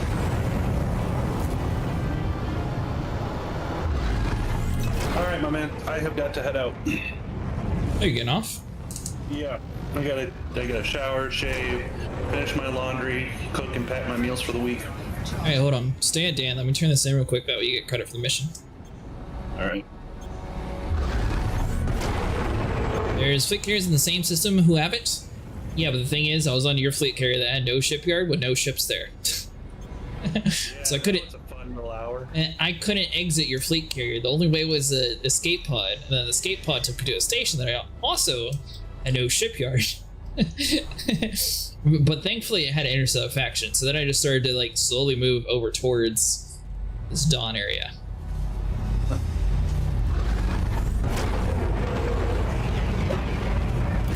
What I would have done, but I'm just me, was I would have just like the closest high security place. They usually have a large or medium place where you could pull your ship. I'm just saying.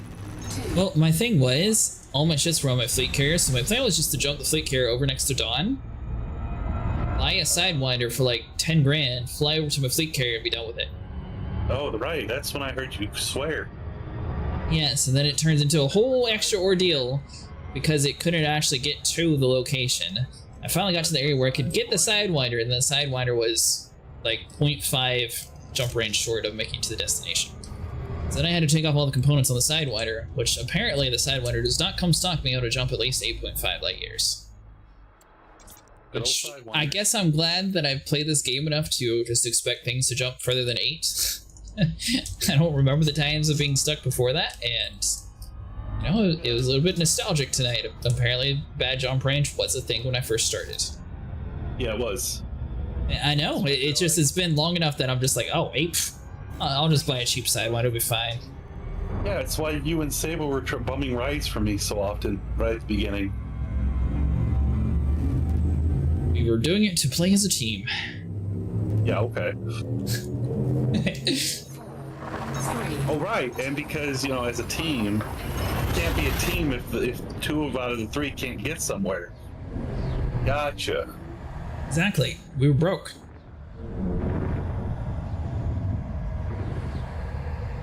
How Sable's been? It's been a while since we played with him. Last I heard, he's been on super slow internet. What that's like. So do you. Mine was slow to like streaming standards. I mean, it was usable. It was like 300 or 400 download, but it was nowhere near what it should have been. Which I had all my settings set up for what it should have been, so that's why I was using way more internet than what my modem was putting out for a long time. And the dude at the phone store is like, "Oh, you want to save 20 bucks on your bill? We can lower it down from 1.3 gigs to a gig." It's like, no. Last time I had 1.3 and I got lowered all the way down to 300. I don't want to be even worse. How much more I would have been throttled down if I swapped plans. You know, all in all, it was a good vacation. It's good. A lot of Final Fantasy. For the first time, I wasn't like counting down like the last 4 or 5 days. Like, I'm waiting for my execution. I usually, this time I'm just like, you know what? I'm ready to go back. Don't worry. Hey, your first day back, you'll start smelling the smells, and you'll be like, "Wow, vacation sure is looking nice. Can't wait to do it again." Hey, listen, if the smell hasn't made me run away for 13 years, it's not going to start now. Oh, but I mean, as soon as you get there, you're going to be, "Oh man, vacation was so nice. I didn't have to deal with all these people." Or at least that's how I am with vacation. It's like, "Oh, I'm ready to go back." The first like hour, well, all right, I'm ready for vacation again.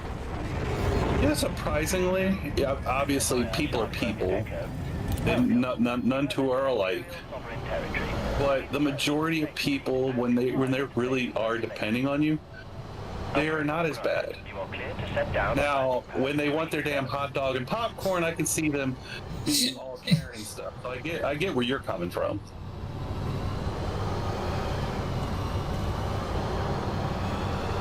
Also, I'm sure, you know, Hollywood's really made the medical industry really show off how nice their jobs are instead of being realistic. But yeah, I'm sure that's probably put some. Believe it or not, when you come into a hospital, it's not full of people that are just, you know, going into rooms and screwing. I know a lot of TV shows lead you to believe that's all hospitals are, but it's not. Well, good news is hospitals are usually quicker to respond than doctors' cares. Yeah. Touchdown. Landing gear deployed. In dentist office, I hate going early for a dentist office, then you're still having to wait the whole time. Yeah. Initiating lockdown procedures. We Pretty shitty the mission, right? will serve you well, Commander. Yeah. Let's see here. You turned it in? Not yet. Oh. I thought maybe your stream was lagging or something. Incoming message. There it There we is. go. I turned it in. Okay. Yeah, so the way it works in this game, the person who shares the mission turns it in, and then you're able to pick from whatever 3. Kind of a weird system. I don't know why it locks in like that, but I'll take the money. don't forget to turn in your contracts too while you're here. I don't know if you're. I assume you did, but My bounties? Yeah, I did. yeah, just in case you had more.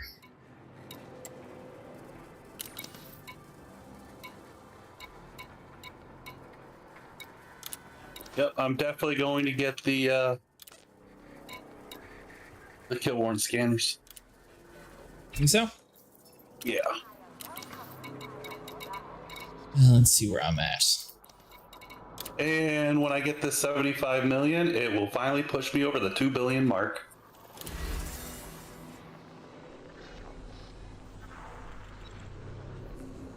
All right. I don't think mine's ever updated. Mine still says top 100%. Well, You're look at the amount that's been done globally, and look at yours. You're probably in the top 100%. think so? Mm-hmm. I don't know why it's only giving me credit for 15,000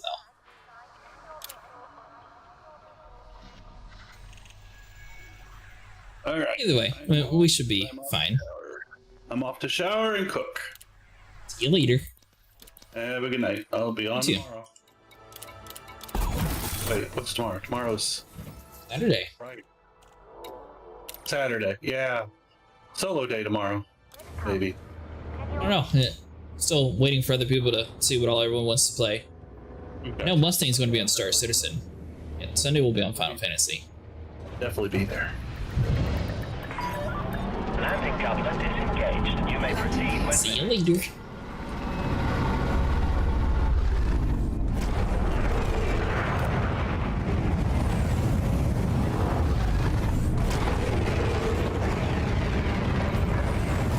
Alright, so what kind of missions do we actually have?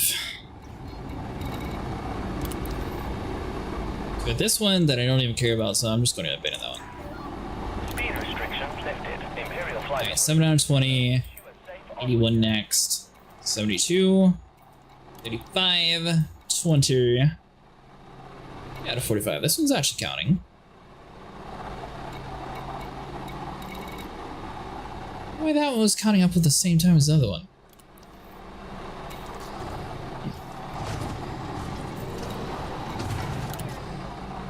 So the plan is going to be to jump over to the other system. We're probably going to focus on more of like the tier 2 threats. That way it's not like completely overwhelmed with the condas. Then we should be fine. Frameshift drive charging. I'll be on for like another hour or two tonight.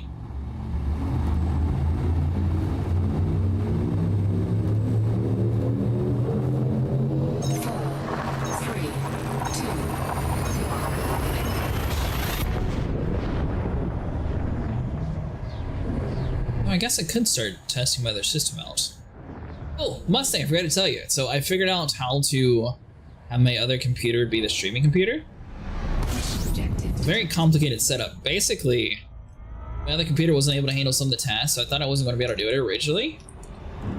But technically, streaming to your own local network uses much less power compared to like streaming to Twitch, since it doesn't have to transcode to Twitch. You just like literally upload whatever you're at. So theoretically, you're able to set up OBS to be an SRT server for like your own local network. And you can stream it locally to your own computer using internet. Then the other computer is able to grab that source, then that's able to be streamed to everybody else. Sounds like a whole crazy big loop, but theoretically, if done properly, and as long as your internet's good enough, you should be able to stream like 20,000 bitrate to your other computer, and then the other computer is then transcoded back to YouTube and Twitch. So theoretically, it should offload a lot of stuff. So I'm curious to see if Star Citizen runs better now.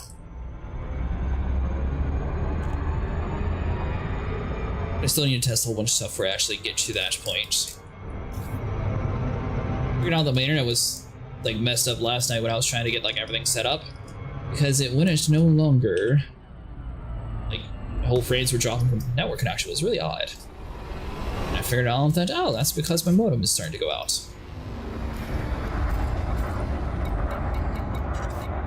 Alright, see you, nav beacon.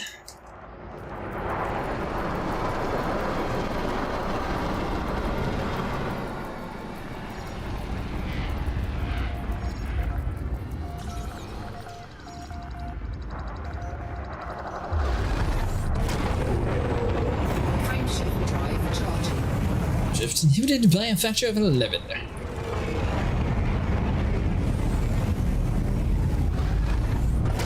I've been thinking about other games to play on the channel too. I might try to like get Final Fantasy 15 as like a main series, and then have like the YouTube with like Final Fantasy 14. Or I need to find like another space game that'd be cool for like single player wise. I played Starfield. I don't know what other like spacey games that are out there really. Mass Effect, we've done that on the channel already.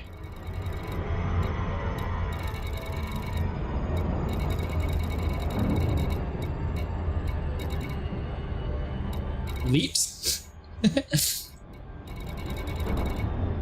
What was that other game that you keep mentioning too, Fred? Starts with a P? The one that's like actually like has engineering in it? Pulsoid or something?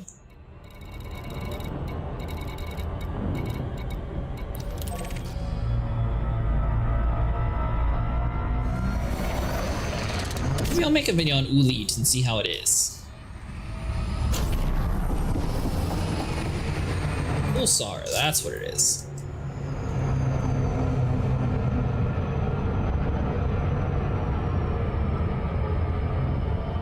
It's like Char Trek Trim, like Void Crew is. It's the same type of game. Yeah, I'll definitely look into it. Just hold on, let me write it down real quick.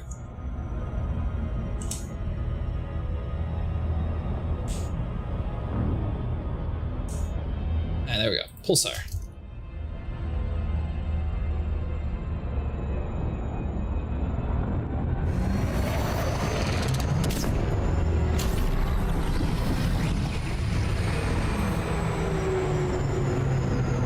So it'd be really interesting to see like the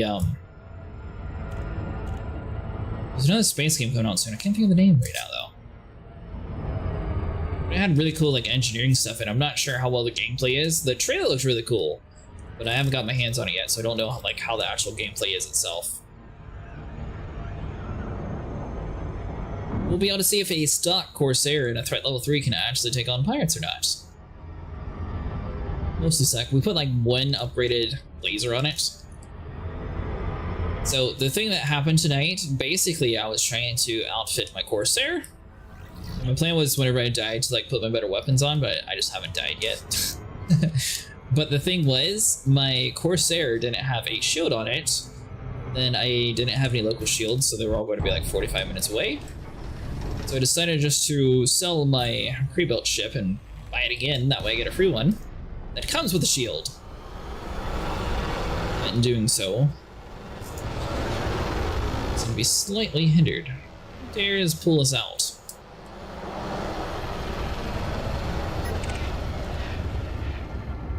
You?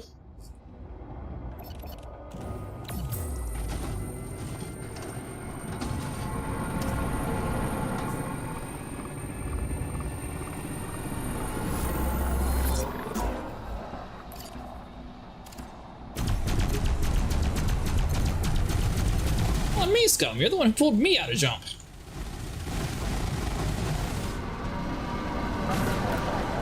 Target shields offline. Target destroyed. Frameshift drive charging. 700% on Steam alone. If you want game suggestions, I am like your girl. I got so many games. 700 plus on Steam.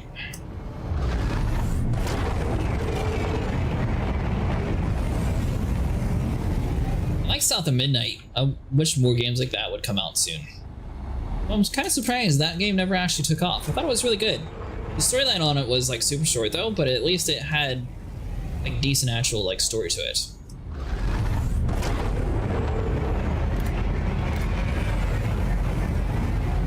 I'll have to look into that Pulsar game. I'm curious to see like what the viewership is on Twitch.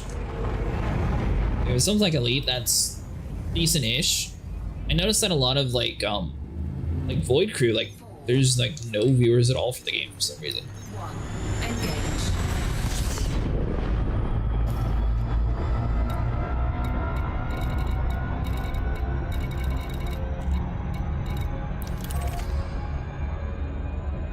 Then again, I also think like It Takes Two and all those kind of games, those are really fun too.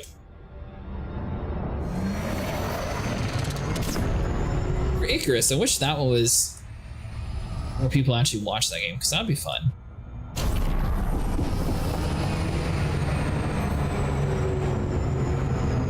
By the way, I don't know if anyone was interested in Dune Awakening, but they did actually delay that game till June instead of May. Which is either going to be a really good thing or a really bad thing. I'm curious to see which way that actually leads.